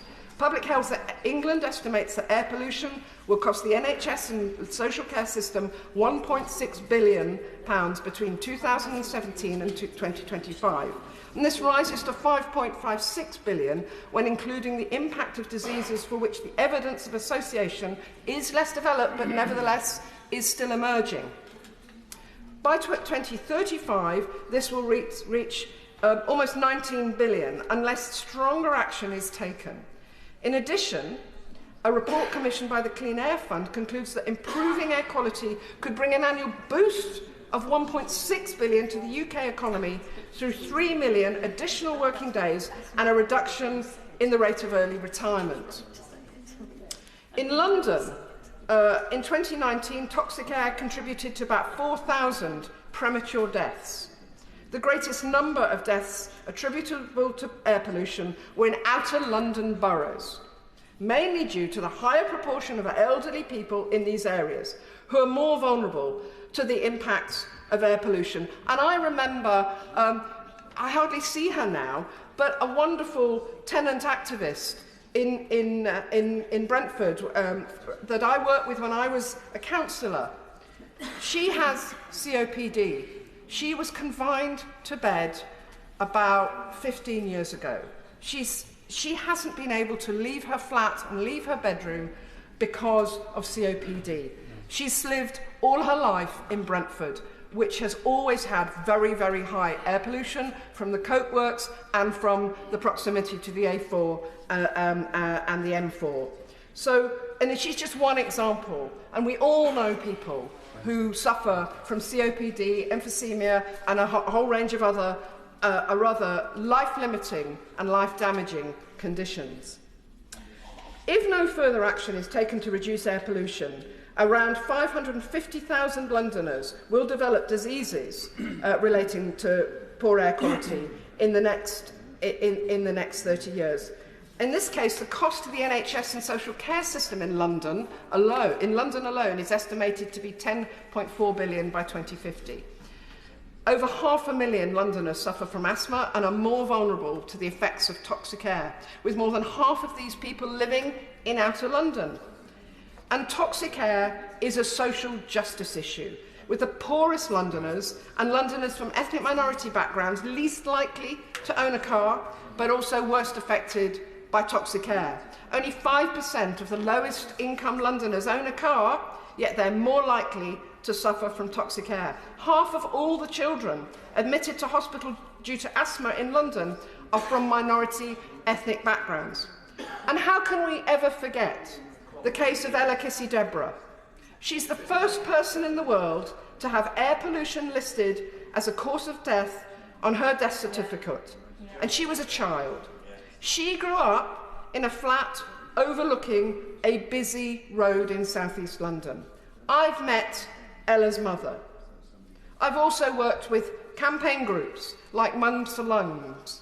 It's mothers, it's parents who are campaigning for us to do the right thing, who support the ULEZ and ask us, and I've had 2 or 3 emails already this week asking me to oppose this bill.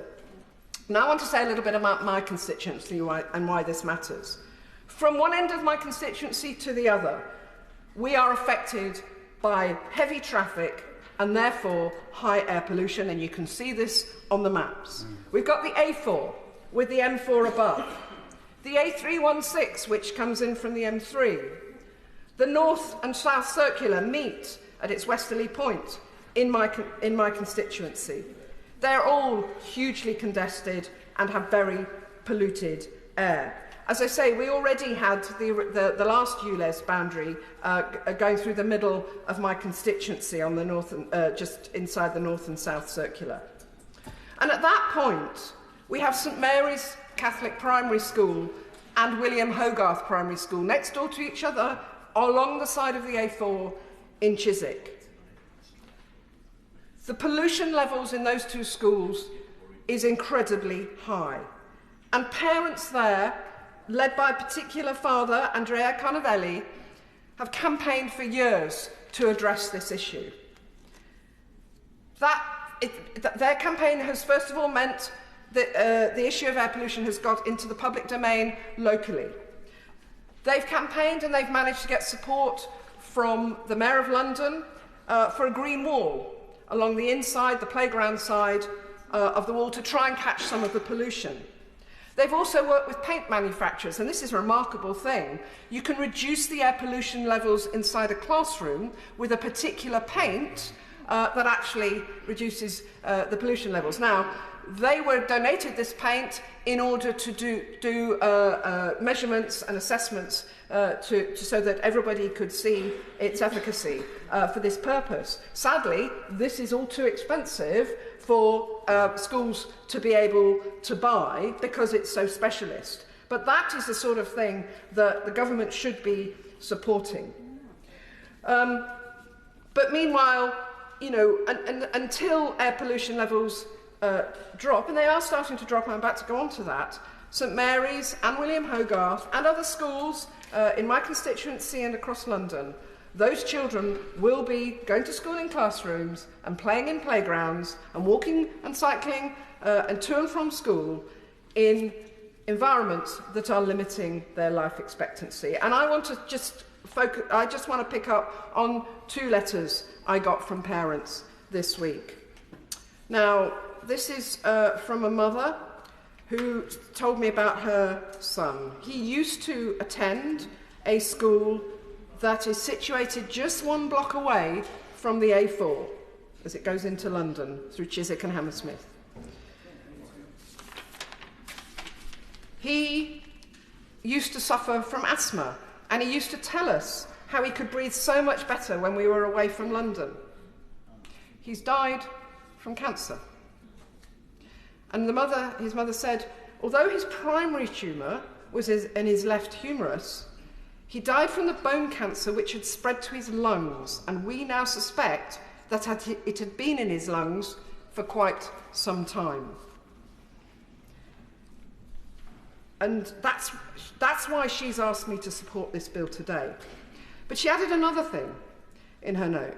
She said, when I took my son to hospital once for something completely unrelated to his cancer, I was on a ward with him and 3 other children who all had breathing difficulties.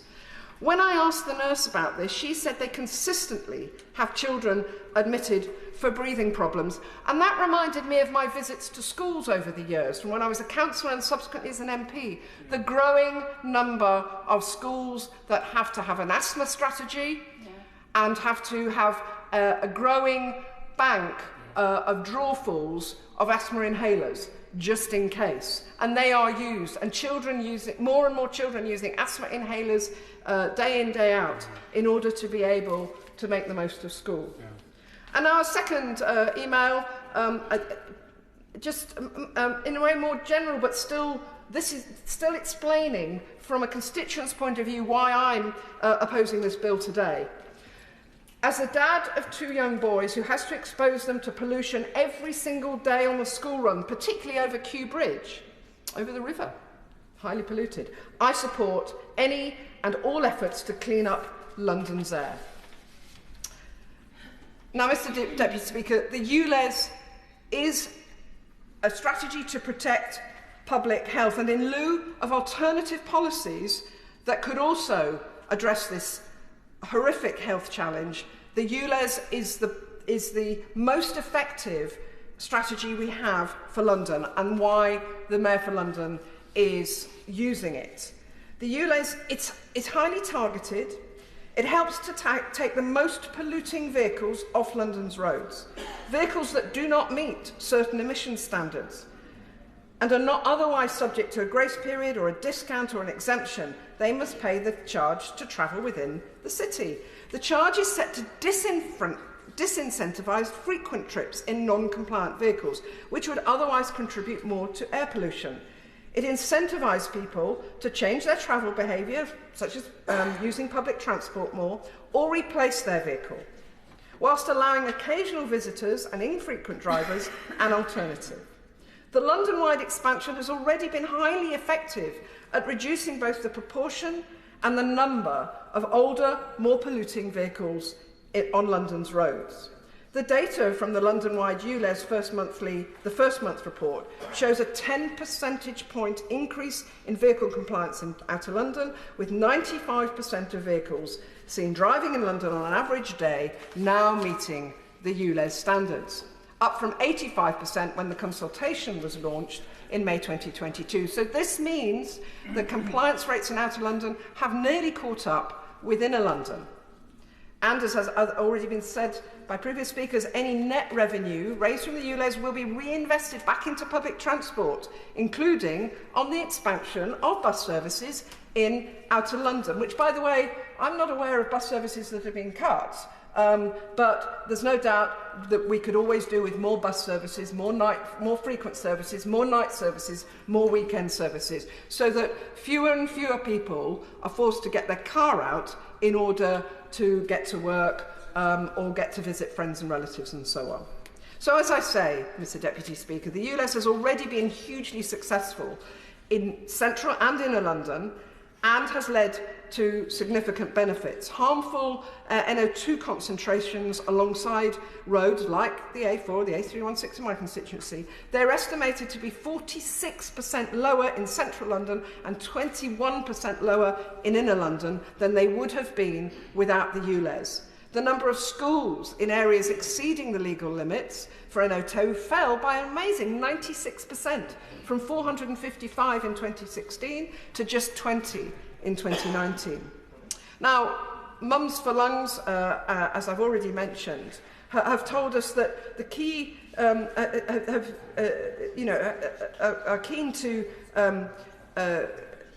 remind us of these figures, and also say that on an average day there were 77,000 fewer unique non-compliant vehicles compared with June 23, as well as an overall reduction of vehicles within the ULEZ zone of 48,000 fewer vehicles per day, fewer non-compliant vehicles today. The ULEZ has helped to reduce all harmful NOx by 46% and 21 in inner London, as I've just said. And the monitors in the capital show that London enjoyed the cleanest air on record in 2023 as a result of the ULEZ. So there's still a long way to go, as they say, in order for London to meet the World Health Organization air quality guidelines. And forecasts show that all of London will continue to exceed them in both 2025 and 2030 without further action. And that goes back to the government and what they're doing. Beyond London, it is the UK government's own view that clean air zones and low emission zones are the preferred option for improving air quality in the shortest possible time. But, Mr Deputy Speaker, I think more has to be done in terms of incentivising low emission and zero emission vehicles than this government are doing. So, the expected benefits of expanding the ULEZ, and as I say, we're already beginning to see them, but it's estimated that 5 million more people, including the constituents of some of the members opposite, 5 million more people are expected to breathe cleaner air as a result of the expanded ULEZ to outer London. And modelling suggests that it's expected, the current ULEZ is expected to reduce PM 2.5 exhaust emissions in outer London by nearly 16%, leading to a 1.5% overall reduction in PM 2.5 emissions, and they're the ones that cause severe lung disease. So it'll lead to a reduction in nearly 10% of nitrogen oxide emissions in outer London, and 146,000 fewer car trips overall, a nearly 2% reduction. And as one of my colleagues has said earlier, remember that it's the worst way to breathe in air, the worst place to be in terms of air pollution is inside a car. So the fewer car trips are being made, that should mean that there are fewer people being exposed to inside car emissions as well as externally. So, just let me just finish these stats. Though it is expected to save 27,000 tonnes of CO2 emissions in outer London. So not just an air pollution, but a climate change win.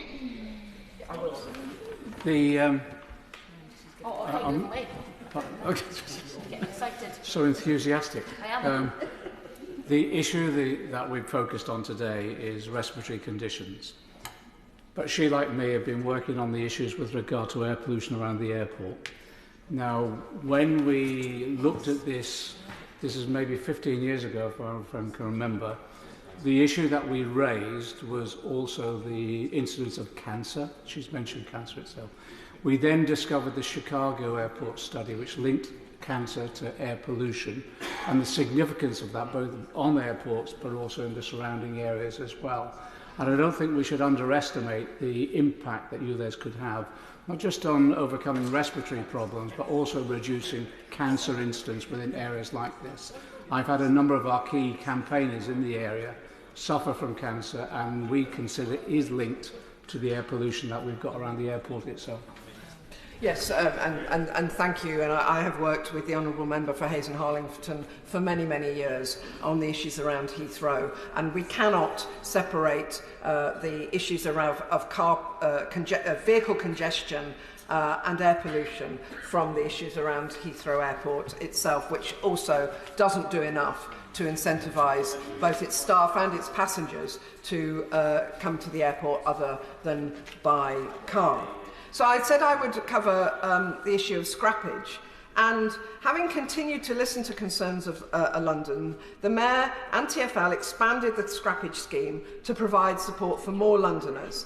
The Mayor is providing a £210 million funding pot for the scrappage scheme to support all Londoners with an eligible car or motorcycle, as well as charities, sole traders and small businesses. The most generous scrappage scheme ever seen in the UK.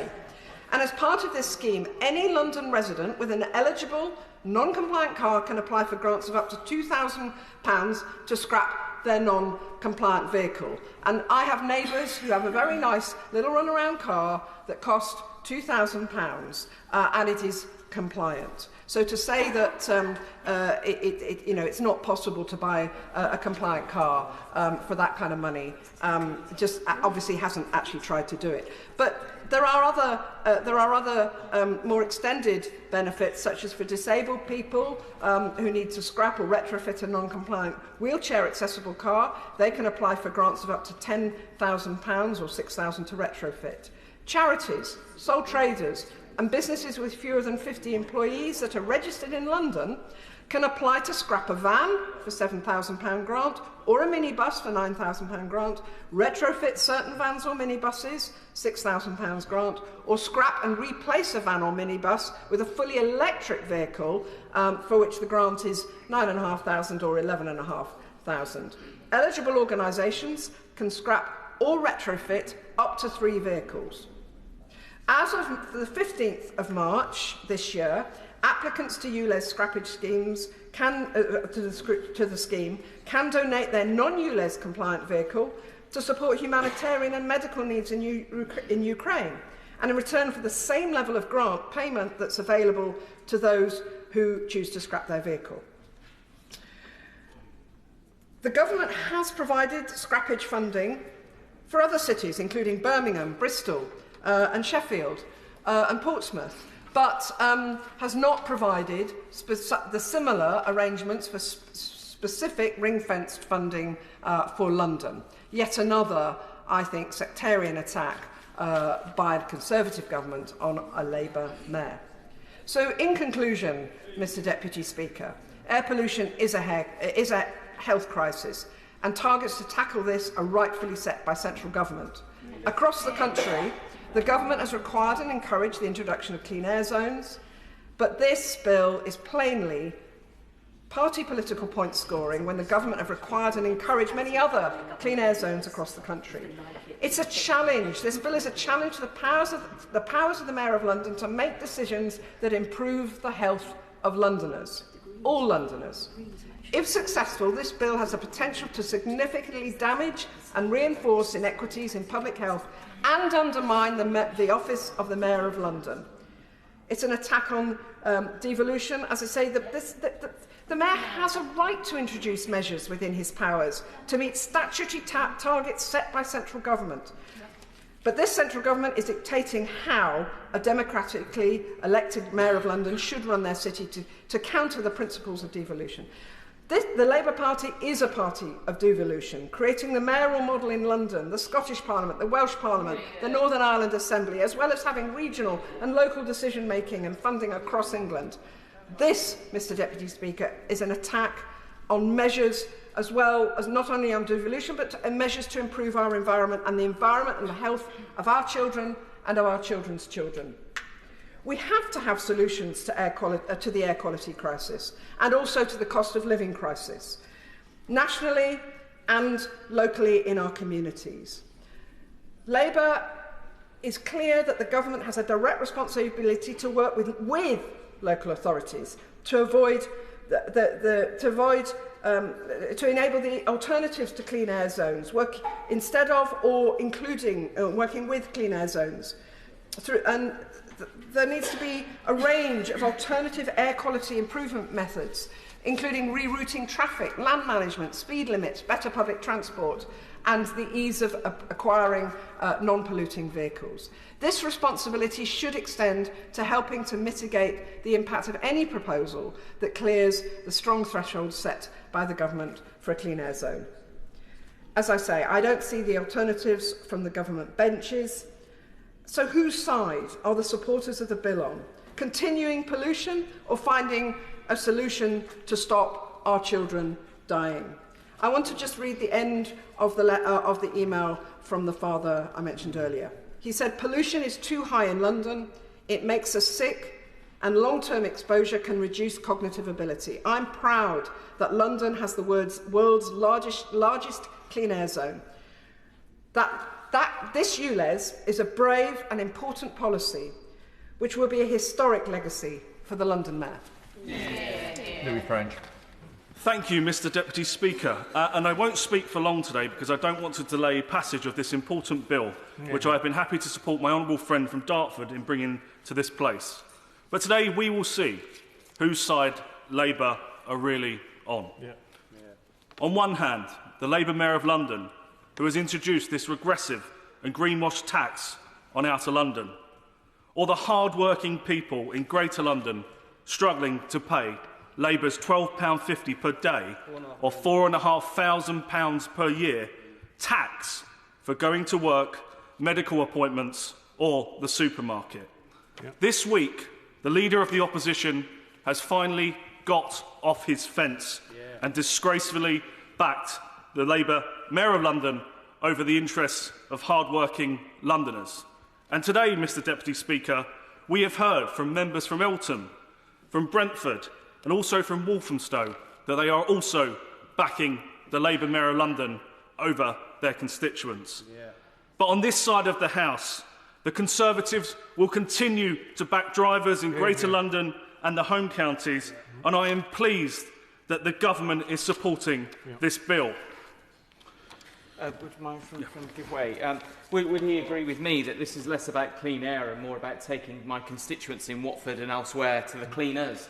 They're taxing hard-working people who just want to get to work, and when we say hard-working people, that includes the people who want to get to work in hospitals, people who want to work in London to contribute to the local economy, including the nighttime economy, bands that want to go and do gigs in London that are now being priced out of the ability to do it, and those who want to go and see them priced out of the ability to see them. It's absolutely wrong. It needs to be stopped, and those who don't want to back this bill really need to look in the mirror and see why they're not helping hard-working people. Thank you.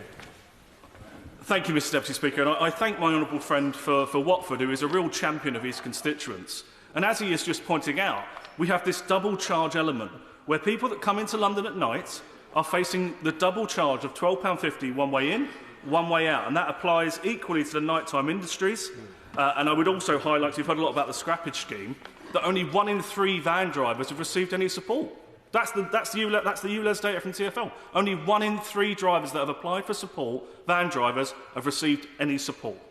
So I agree completely with my honourable friend, member for Watford and my honourable friend for Dartford, that this tax on hard-working people is hurting people in the likes of Bexley, inside the zone, and those just outside.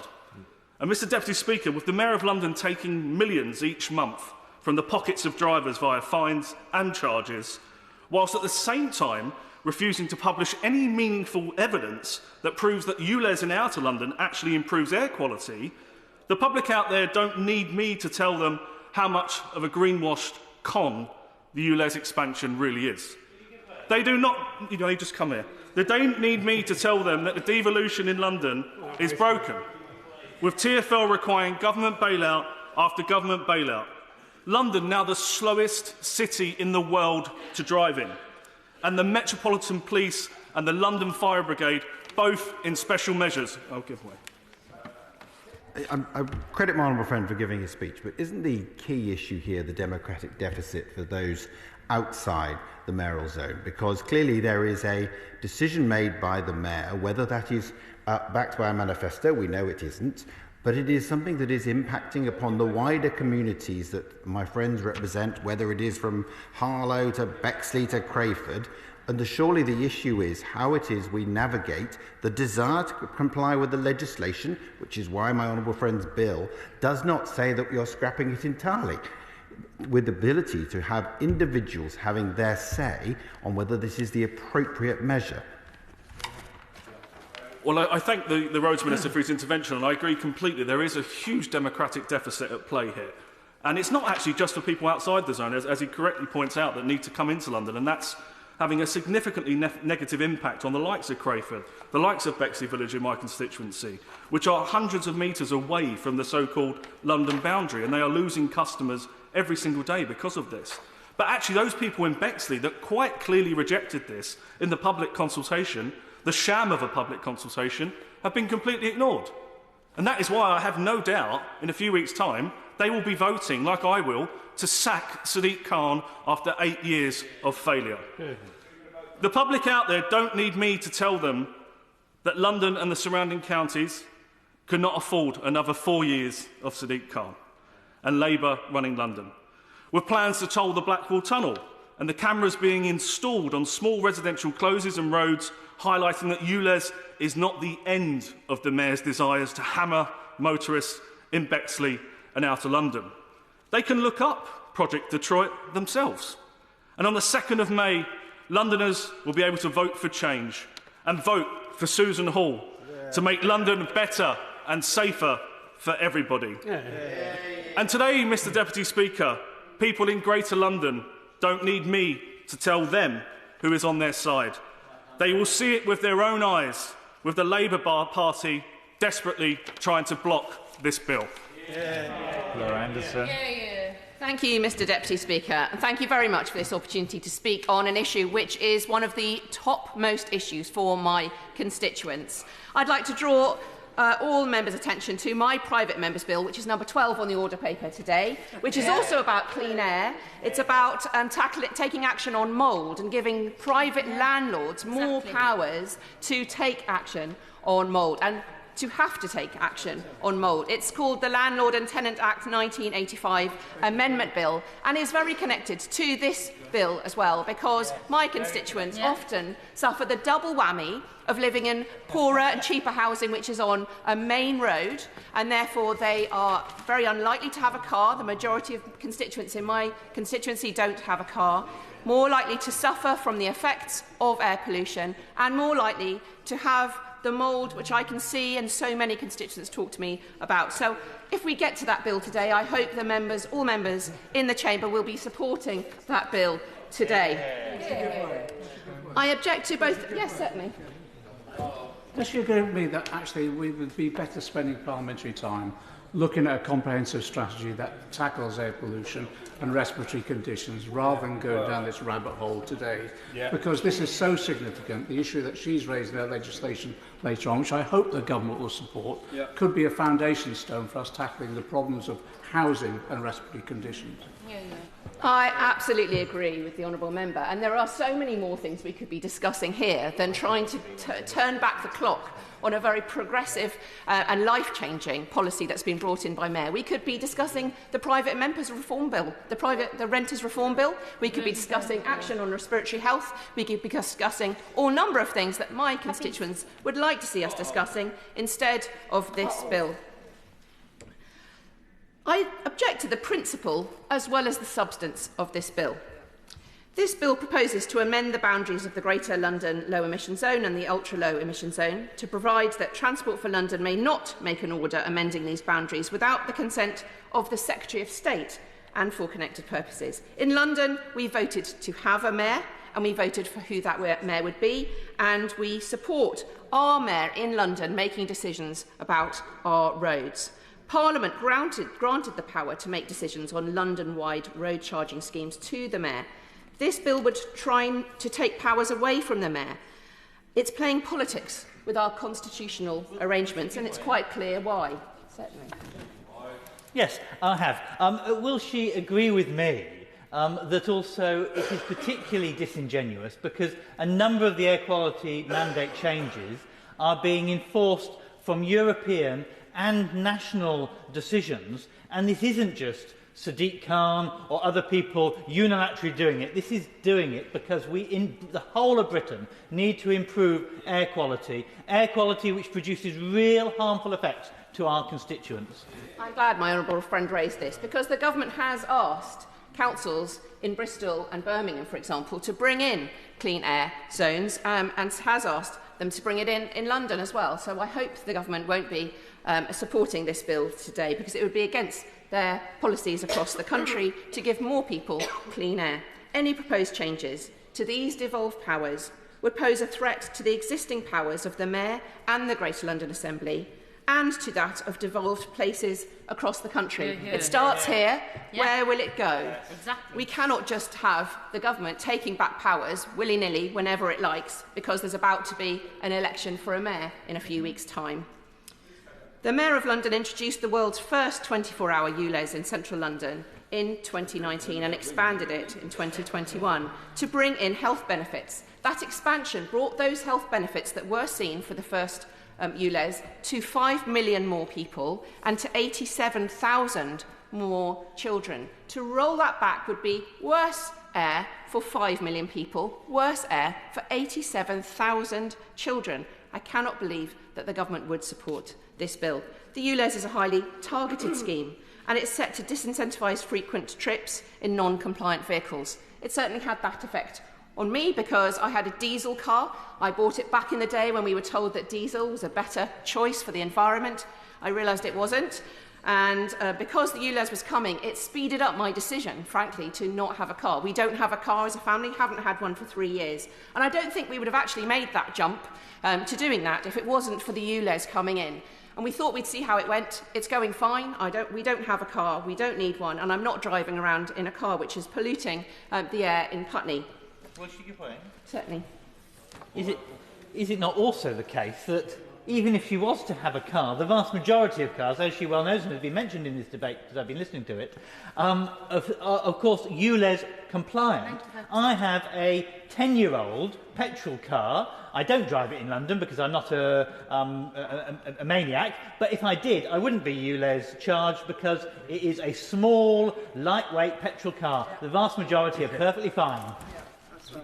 I would absolutely agree. And a member earlier asked for data on the ULEZ-wide scheme and the effect that it's had. And the data from the first month report shows a 10% point increase in the vehicle compliance in Outer London, with 95% of vehicles seen driving in London on an average day now meeting the ULEZ standards, up from 85% when the consultation was launched in May 2022. This means vehicle compliance rates in Outer London have nearly caught up with Inner London, and it's having a good effect. Now, the decision to expand the ULEZ was a difficult one for the Mayor, but it was felt necessary to save lives, to protect Londoners' health and tackle the climate crisis, and I would agree. Because in 2019, toxic air contributed to around 4,000 premature deaths in London. And I think just because we can't see the smog, as it was back in the days of the big smog, which led to the first Clean Air Act, it doesn't mean it's not all around us, but we can see the impact in our hospitals. And it's mainly parents, Mr Deputy Speaker, and doctors who write to me and support the legislation that the Mayor has brought in to clean up our air, because it's doctors that see the effect that it has on their rising levels of asthma, cancer, heart disease, stroke and dementia in our hospitals. If no further action is taken to reduce air pollution, around 550,000 Londoners will develop diseases related to poor air quality over the next 30 years. And this will cost the NHS and social care system in London £10.4 billion by 2050. It's a cost in lives, but it's also a cost to our public services. In the first ULEZ, the Inner London ULEZ, contributed to a 30% reduction in children being admitted to hospital with asthma. I think those results speak for themselves. How can we argue against it? Now, taking action on the climate emergency and clean air was one of the reasons I became an MP. And one of the first things I did when I became an MP was to set up the Putney Environment Commission. This is a rather grand-sounding group, but it's a group of local people who want to take action locally, nationally and internationally. We had several open meetings to decide what we would do, and one of the first things we wanted to do was to run Putney's first ever Clean Air Fair. It was clean air that everyone wanted to take action on. Hundreds of people attended the fair. There were stalls from brilliant local organisations, including Friends of Wandsworth Park, Friends of Wimbledon Park, Little Ninja UK, Wandsworth Living Streets, the Roehampton Garden Society, Putney Community Gardens, the Putney Society, Friends of the Earth Wandsworth, the Putney Pollution Busters, Green the Grid and Cycle Buddies. You can just see how many local organisations we have that really care about clean air. The number of residents who contributed to the event and came to check out the stalls on the day and ask what action they could take and push for more action shows the huge concern that there is in Putney, Roehampton, Southfields and Wandsworth Town for cleaner air. And we're going to be holding a second fair this year on the 11th of May, and I invite all members here today. Mr Deputy Speaker, if you'd like to come to that event, it's at Wandsworth Park on the 11th of May. We'd love to see you there. We'll be talking about a lot of actions that everyone can take for clean air, about saving our green spaces, about active travel, and about green buses, all of those ways in which, alongside the ULEZ, action can be taken.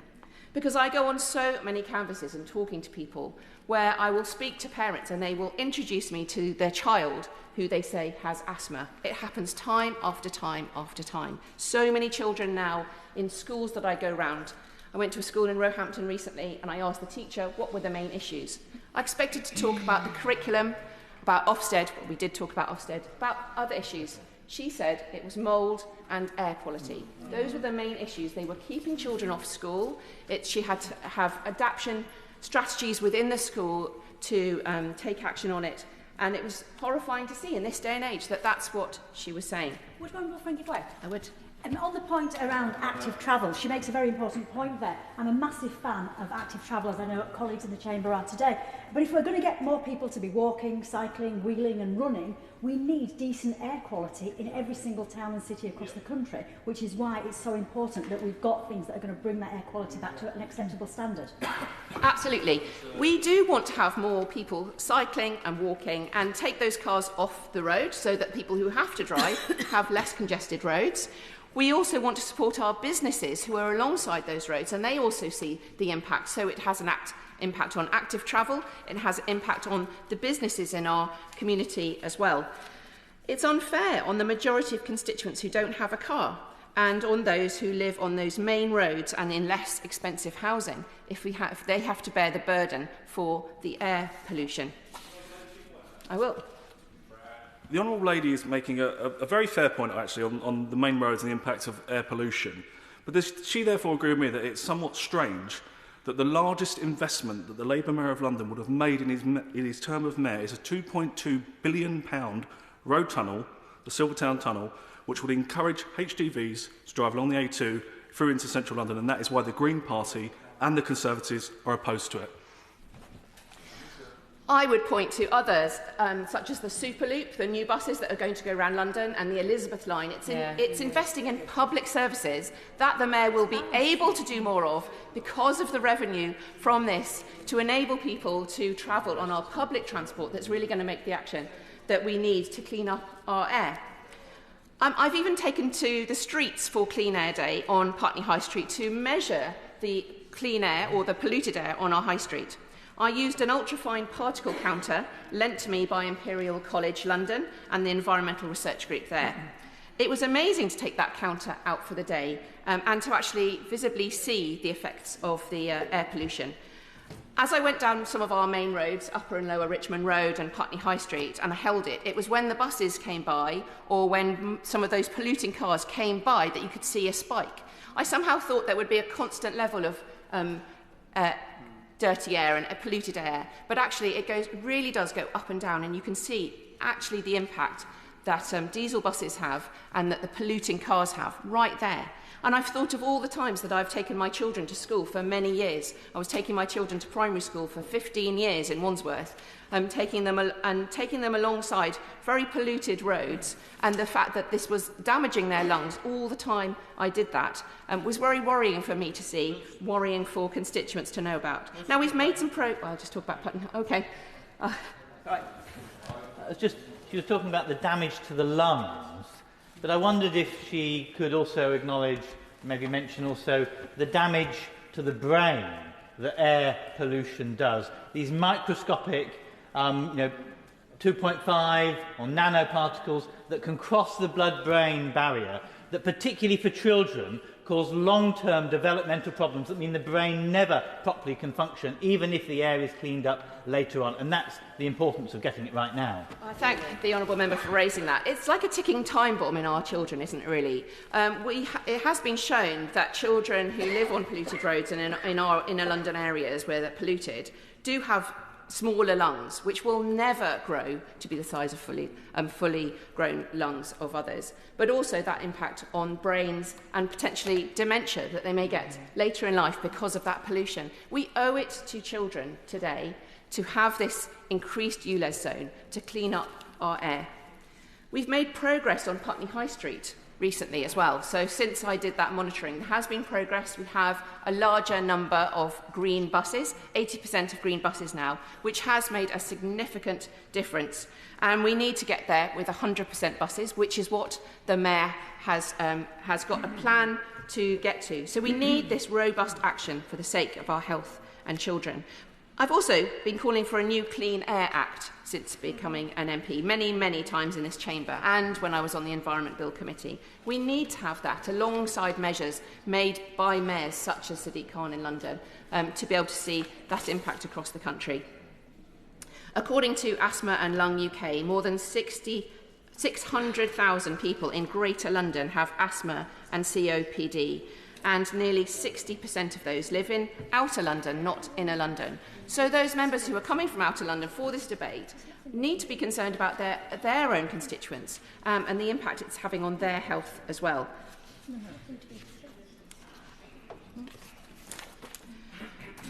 So I'm pleased with the action that's been taken by the Mayor, that more than 1,400 zero-emission buses on London's roads have been expanded to, and the Mayor has rapidly expanded London's fleet of green buses, with the capital now boasting more than any other city in Western Europe.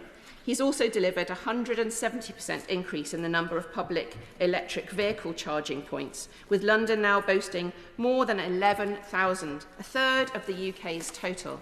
So it's not only action on clean air. Absolutely. I thank my honourable friend for giving way. She's giving an excellent speech. Would she agree with me that the Mayor of London has demonstrated consistently that he is doing everything within his power under London's devolution settlement to improve air quality for Londoners? But does she share my concern that he is somewhat hamstrung by the policies of a Conservative government, which, for example, takes the vehicle excise duty paid by London residents and spends it elsewhere in the country, and that London is the only public transport, has the only public transport system of any city of the size and scale of London that is entirely reliant on fares and charges for all of its income, and that this is an example of the Mayor of London showing leadership where he can and being entirely constrained by a Conservative government that does not care about the lung health of Londoners. I absolutely agree, and I really welcome the member raising the point about vehicle excise duty not being a fair amount spent in London.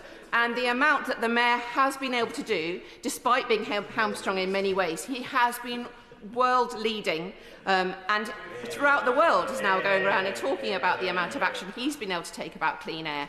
But what we really need is the Mayor of London being able to pull in the same direction as the government and having a national strategy that would go as far and as fast to take action on clean air as the Mayor of London has been able to do in London. And that's why it would be very good if there was not only a Labour Mayor but a Labour government as well, because they would be able to work hand in hand to achieve that. And that would be the good for all of us, wherever we go. We're not just in London, but all across the country.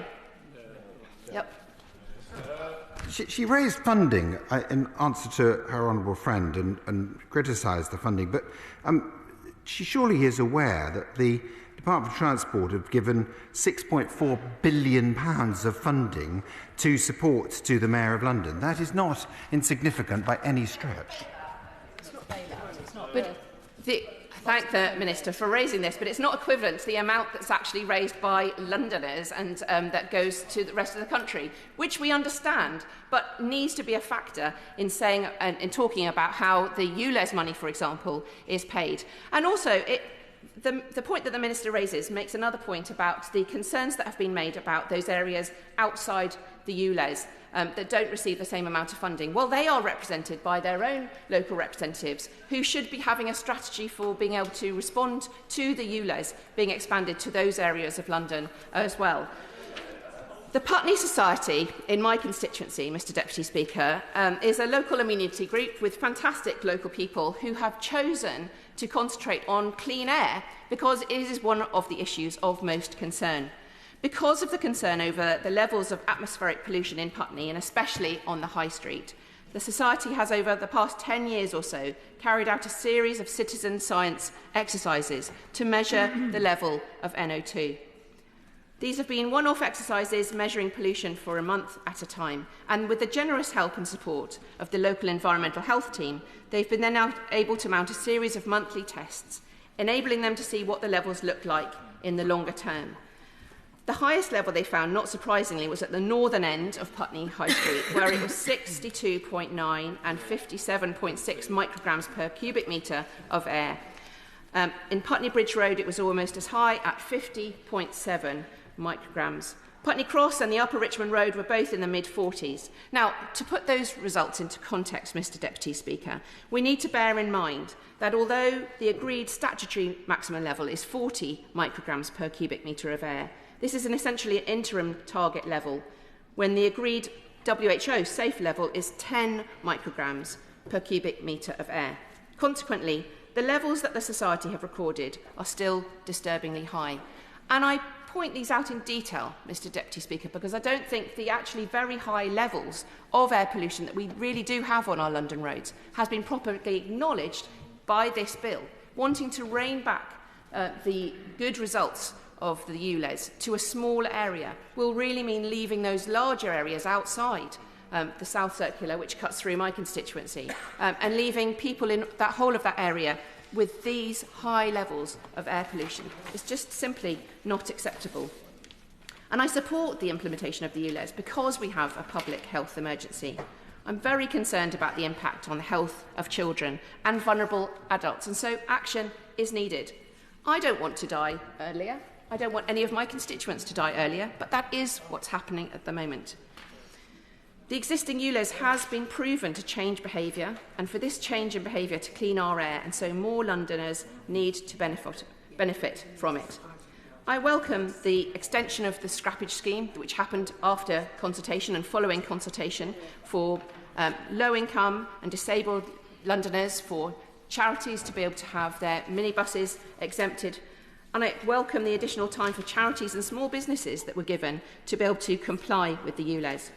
I also would support, and I wish this was in the bill, more bus route directions improvements in public transport and 100% green buses. And I welcome the investment in better public services as a result of the fines charged by the ULEZ and the introduction, for example, of the Superloop. We also need to invest in more safe cycle routes, safe cycle storage and local cycle delivery bikes. And we're very proud in Putney that we have an e-bike delivery scheme for our local businesses, which picks up the waste and gets rid of it. And we also have more local bus delivery routes available. We need to make clear what's being funded from the ULEZ fund so that Londoners can see the benefit in investment in local services and cycle provision, as well as knowing what the better air and healthier lives are. And it's parents campaigning for change that have inspired me, like Mums for Lungs, which is based locally, and Rosamond Adu Kissy-Deborah, the mother of Ella Kissy-Deborah. She died of asthma 11 years ago. And for me, if I'd had a daughter dying in such tragic circumstances, I don't know what I would have done. But she has been so brave and courageous and inspirational in really finding out and exposing the reasons for Ella's death, the high levels of pollution, and taking so much action to counter this. I'd also like to thank the Putney Society, Putney Pollution Busters, the London Sustainability Exchange, King's College London, Cleaner Air London, and the Healthy Air Coalition for all the work they do. And they expose the pollution that we have, they take action together for local people, because this is a huge issue for people across my constituency and across London. We can't start to meet clean air targets without the ULEZ. People in outer London are actually disproportionately affected, as more older people live in outer London. The UK has the worst death rate for lung conditions. Recent analysis by Asthma and Lung UK has shown that we have a higher death rate than anywhere in Western Europe. Wow. Surely this demands urgent action, not reining back on it. Toxic air is also shortening lives. Every year, 36,000 people in the UK die a premature death as a result of toxic air, and 4,000 of those are in London. So we can see that we need the action in London, but we do need it across the country as well. In some areas of outer London, for example, in Dartford, the equivalent of 66 deaths per year are attributable to long-term exposure to particulate air pollution. This is not just an inner London issue that can stay in inner London. There needs to be that expansion to the outer London boroughs. Air pollution is killing us, and children are particularly vulnerable, but poor communities and Black, Asian and minority ethnic communities are the worst affected. 11 Londoners a day are dying prematurely because of air pollution.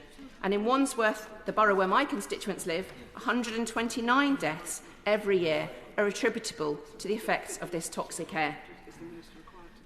Before the expansion of this bill, that this bill wants to see reduced, went ahead, only a very small part of my constituency was covered by the pre-existing extent of the ultra-low emission zone, because the South Circular cuts through my constituency. So my constituents face this postcode lottery of being one side of the road or another, covered by the clean air zone or not covered by the clean air zone. Why should only some of my constituents be able to breathe cleaner air, based on whether they live on the right side of an arbitrary boundary? It would be far better to be a far larger boundary, much more consistent with the polluted air that we are seeing. If we sit back and do nothing to reduce air pollution, about 550,000 Londoners will develop diseases. And I've also talked about the impact on small businesses. It's an issue that I've raised with my small businesses on Putney High Street, and they have said that it's the dirty air that is actually holding back their businesses. We want to see Hammersmith Bridge being opened. I can't resist saying that anywhere I can, but we also need to see the ULEZ being continued. And a report commissioned by the Clean Air Fund concludes that improving air quality could bring an annual boost of £1.6 billion to the UK economy through 3 million additional working days and a reduction rate in early retirement. So the evidence shows us that ULEZ works, and it's been hugely successful.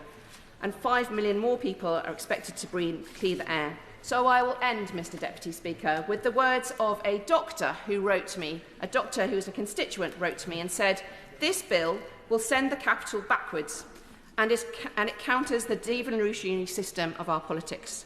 Just as we're beginning to see the benefits of ULEZ, I am dismayed that this private member's bill would make already poor air quality worse, harming Londoners' health and particularly that of children.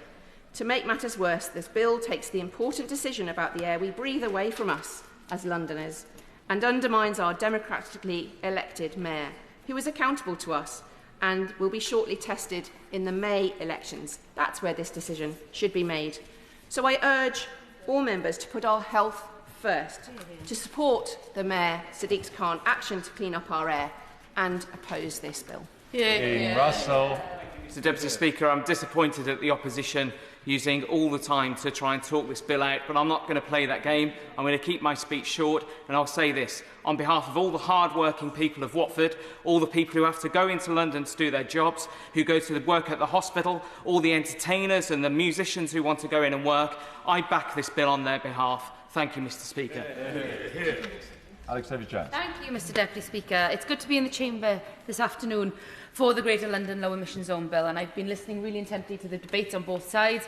And first and foremost, I want to start by highlighting that the Labour front bench do not support this bill, as is very obvious, and we wish to reject it in its entirety, and this is for a number of reasons. But the main two I want to focus on today are as follows. Firstly, this bill represents nothing other than a poor attempt at political point scoring from a government that is running out of ideas, and ironically it is running out of road. And secondly, Mr Deputy Speaker, you might be wondering why a Welsh MP is speaking out on a bill regarding Greater London. Now, I'm a proud unionist. I believe in our union, but I'm also proud to represent a devolved nation, and I believe wholeheartedly in devolution and the benefit that it brings to the United Kingdom. And it is on that point, Mr Deputy Speaker, which is why I have felt so compelled to speak out today, as in my view this is the most worrying aspect of this bill, is that this bill represents yet another... Just want a clarification. The Honourable Lady is speaking not in an official capacity, but on behalf of her constituents. Yes, absolutely. Thank you very much. Absolutely. I am speaking on behalf of all of the people in Pontypridd in terms of the fact that this bill represents another devastating attack on devolution. This government repeatedly attacks devolution. We've had the Internal Markets Bill, which has run roughshod over existing devolved governments, and yet again this bill seems to do exactly the same thing. And this bill attacks the democratically elected Mayor of London to legally meet binding air pollution requirements. Now, to explain my first point further, the UK government's approach to clean air zones has been completely inconsistent. Clearly, this government does not feel strongly about this issue, but rather it views it as an opportunity to politicise a deeply important and life-threatening issue, one which should have cross-party support, and one which the vast majority of the United Kingdom feel strongly about. That, of course, is our environmental commitments and the health and safety of all of our citizens. This is either the government turning their back on these vitally important issues, or it is pure political point scoring. Which one is it? Perhaps it's both. Now let me highlight the hypocrisy of this government. In case I have just not been clear, the government have required and encouraged many other clean air zones across the country. This government has supported and continues to support clean air zones and has provided cash for scrappage in Bristol, in Bath, in Sheffield, in Birmingham, in Portsmouth and in other areas across the country. Now, if across the country the government has required and encouraged the introduction of clean air zones, why not in London? Why is London the outlier? And of course, we know exactly why. Labour understands, and also understands that improving and investing in other areas of transport will perhaps remove the need for charging clean air zones in the first place. For example, investing in our public transport and making it a better quality, more reliable and more affordable service, which would reduce the amount of people on the roads in the first place. There are also other ways to help reach our environmental goals, and Labour knows this, and this bill is not the answer. Labour is completely committed to protecting our environment and tackling the climate crisis to give our children the future and opportunities that they deserve. A Labour government would decarbonise the economy and ensure we all have safe air to breathe. And if the government will not listen to the overwhelming evidence and the environmental facts as enough leverage to understand this, they must at least attempt to empathise with the health case. Because let us be clear, toxic air pollution is a public health crisis. Air pollution is linked to around 4,000 premature deaths per year in London, as we have already repeatedly heard this afternoon. This leads to children growing up with stunted lungs and is linked to people developing diseases from asthma to heart disease and to dementia. Surely this alone is enough reason to support clean air zones. And in terms of practicality, the vast majority of London cars, as we have also heard, are now compliant. In fact, 19 in every 20 cars seen driving Greater London are now ULEZ compliant. So if the public understand the importance of our environmental commitments and are willing to comply, why is the government trying to change this now? What possible motive could they have for doing so? Labour welcomes the decision of TfL and the Mayor of London to expand the scrappage scheme. Since August the 21st, 2023, every Londoner with a non-compliant vehicle is eligible for a £2,000 grant to replace their vehicle, despite central government providing no financial support to the Mayor of London. It is important that tackling air pollution should not place an undue burden on those who are already struggling with the Tory cost of living crisis. Families are sick with anxiety as they endure a cost of living crisis, whilst their local services are under immense pressure. I see this in my own community, and I hear directly from my own constituents about the devastating hardships that the Tory cost of living crisis continues to place upon them and their families. Whether that's mortgage payments going up, the cost of food, fuel and energy prices continuing to rise, being unable to afford that much longed-for family holiday, all of these things are pushing families to the brink. And let us be frank, we know firmly where this blame lies. Times are tough. Order. Debate to be resumed what day? I'm disappointed to say 19th of April, sir. 19th of April. Puppy Import Prohibition Bill, second reading. Now. Object. Objection taken. Second reading what day? Friday, June the 14th. Friday, June the 14th. British Goods Public Sector Purchasing Duty Bill, second reading. Not moved. Not moved. Consumer Pricing Bill, second reading.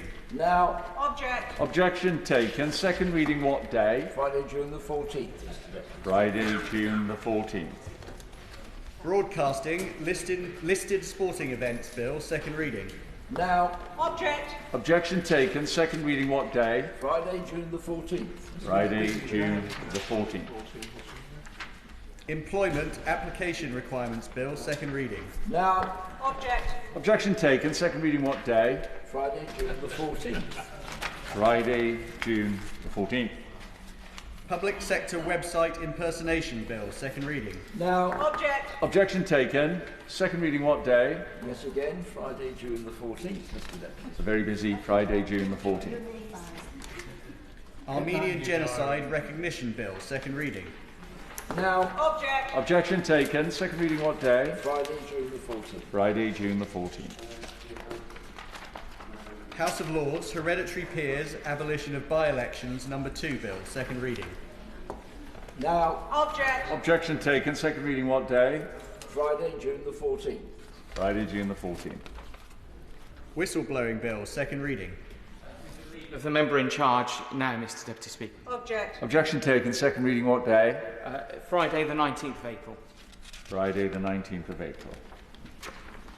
Landlord and Tenant Act 1985 Amendment Bill, second reading. Now. Object. Objection taken. Second reading what day? Friday, April the 26th. Friday, April the 26th. Public Procurement, British Goods and Services Bill, adjourned debate on second reading. On behalf of the member in charge, I'd like to move. Object. Objection taken. Second reading what day? Friday, April the 26th. Friday, April the 26th. Veterans, Non-Custodial Sentences Bill, second reading. Not moved. Licensing Hours Extensions Bill, not amended in Public Bill Committee, to be considered. On behalf of the member in charge, now. Object. Objection taken. Second reading what day? Friday the 26th of April. Friday the 26th of April. Highways Act 1980 Amendment Bill, second reading. Now. Object. Objection taken. Second reading what day? Friday, April the 19th. Friday, April the 19th. COVID-19 Vaccine Damage Payments Bill, second reading. I beg to move. Object. Objection taken. Second reading what day? Friday, April the 19th. Friday, April the 19th.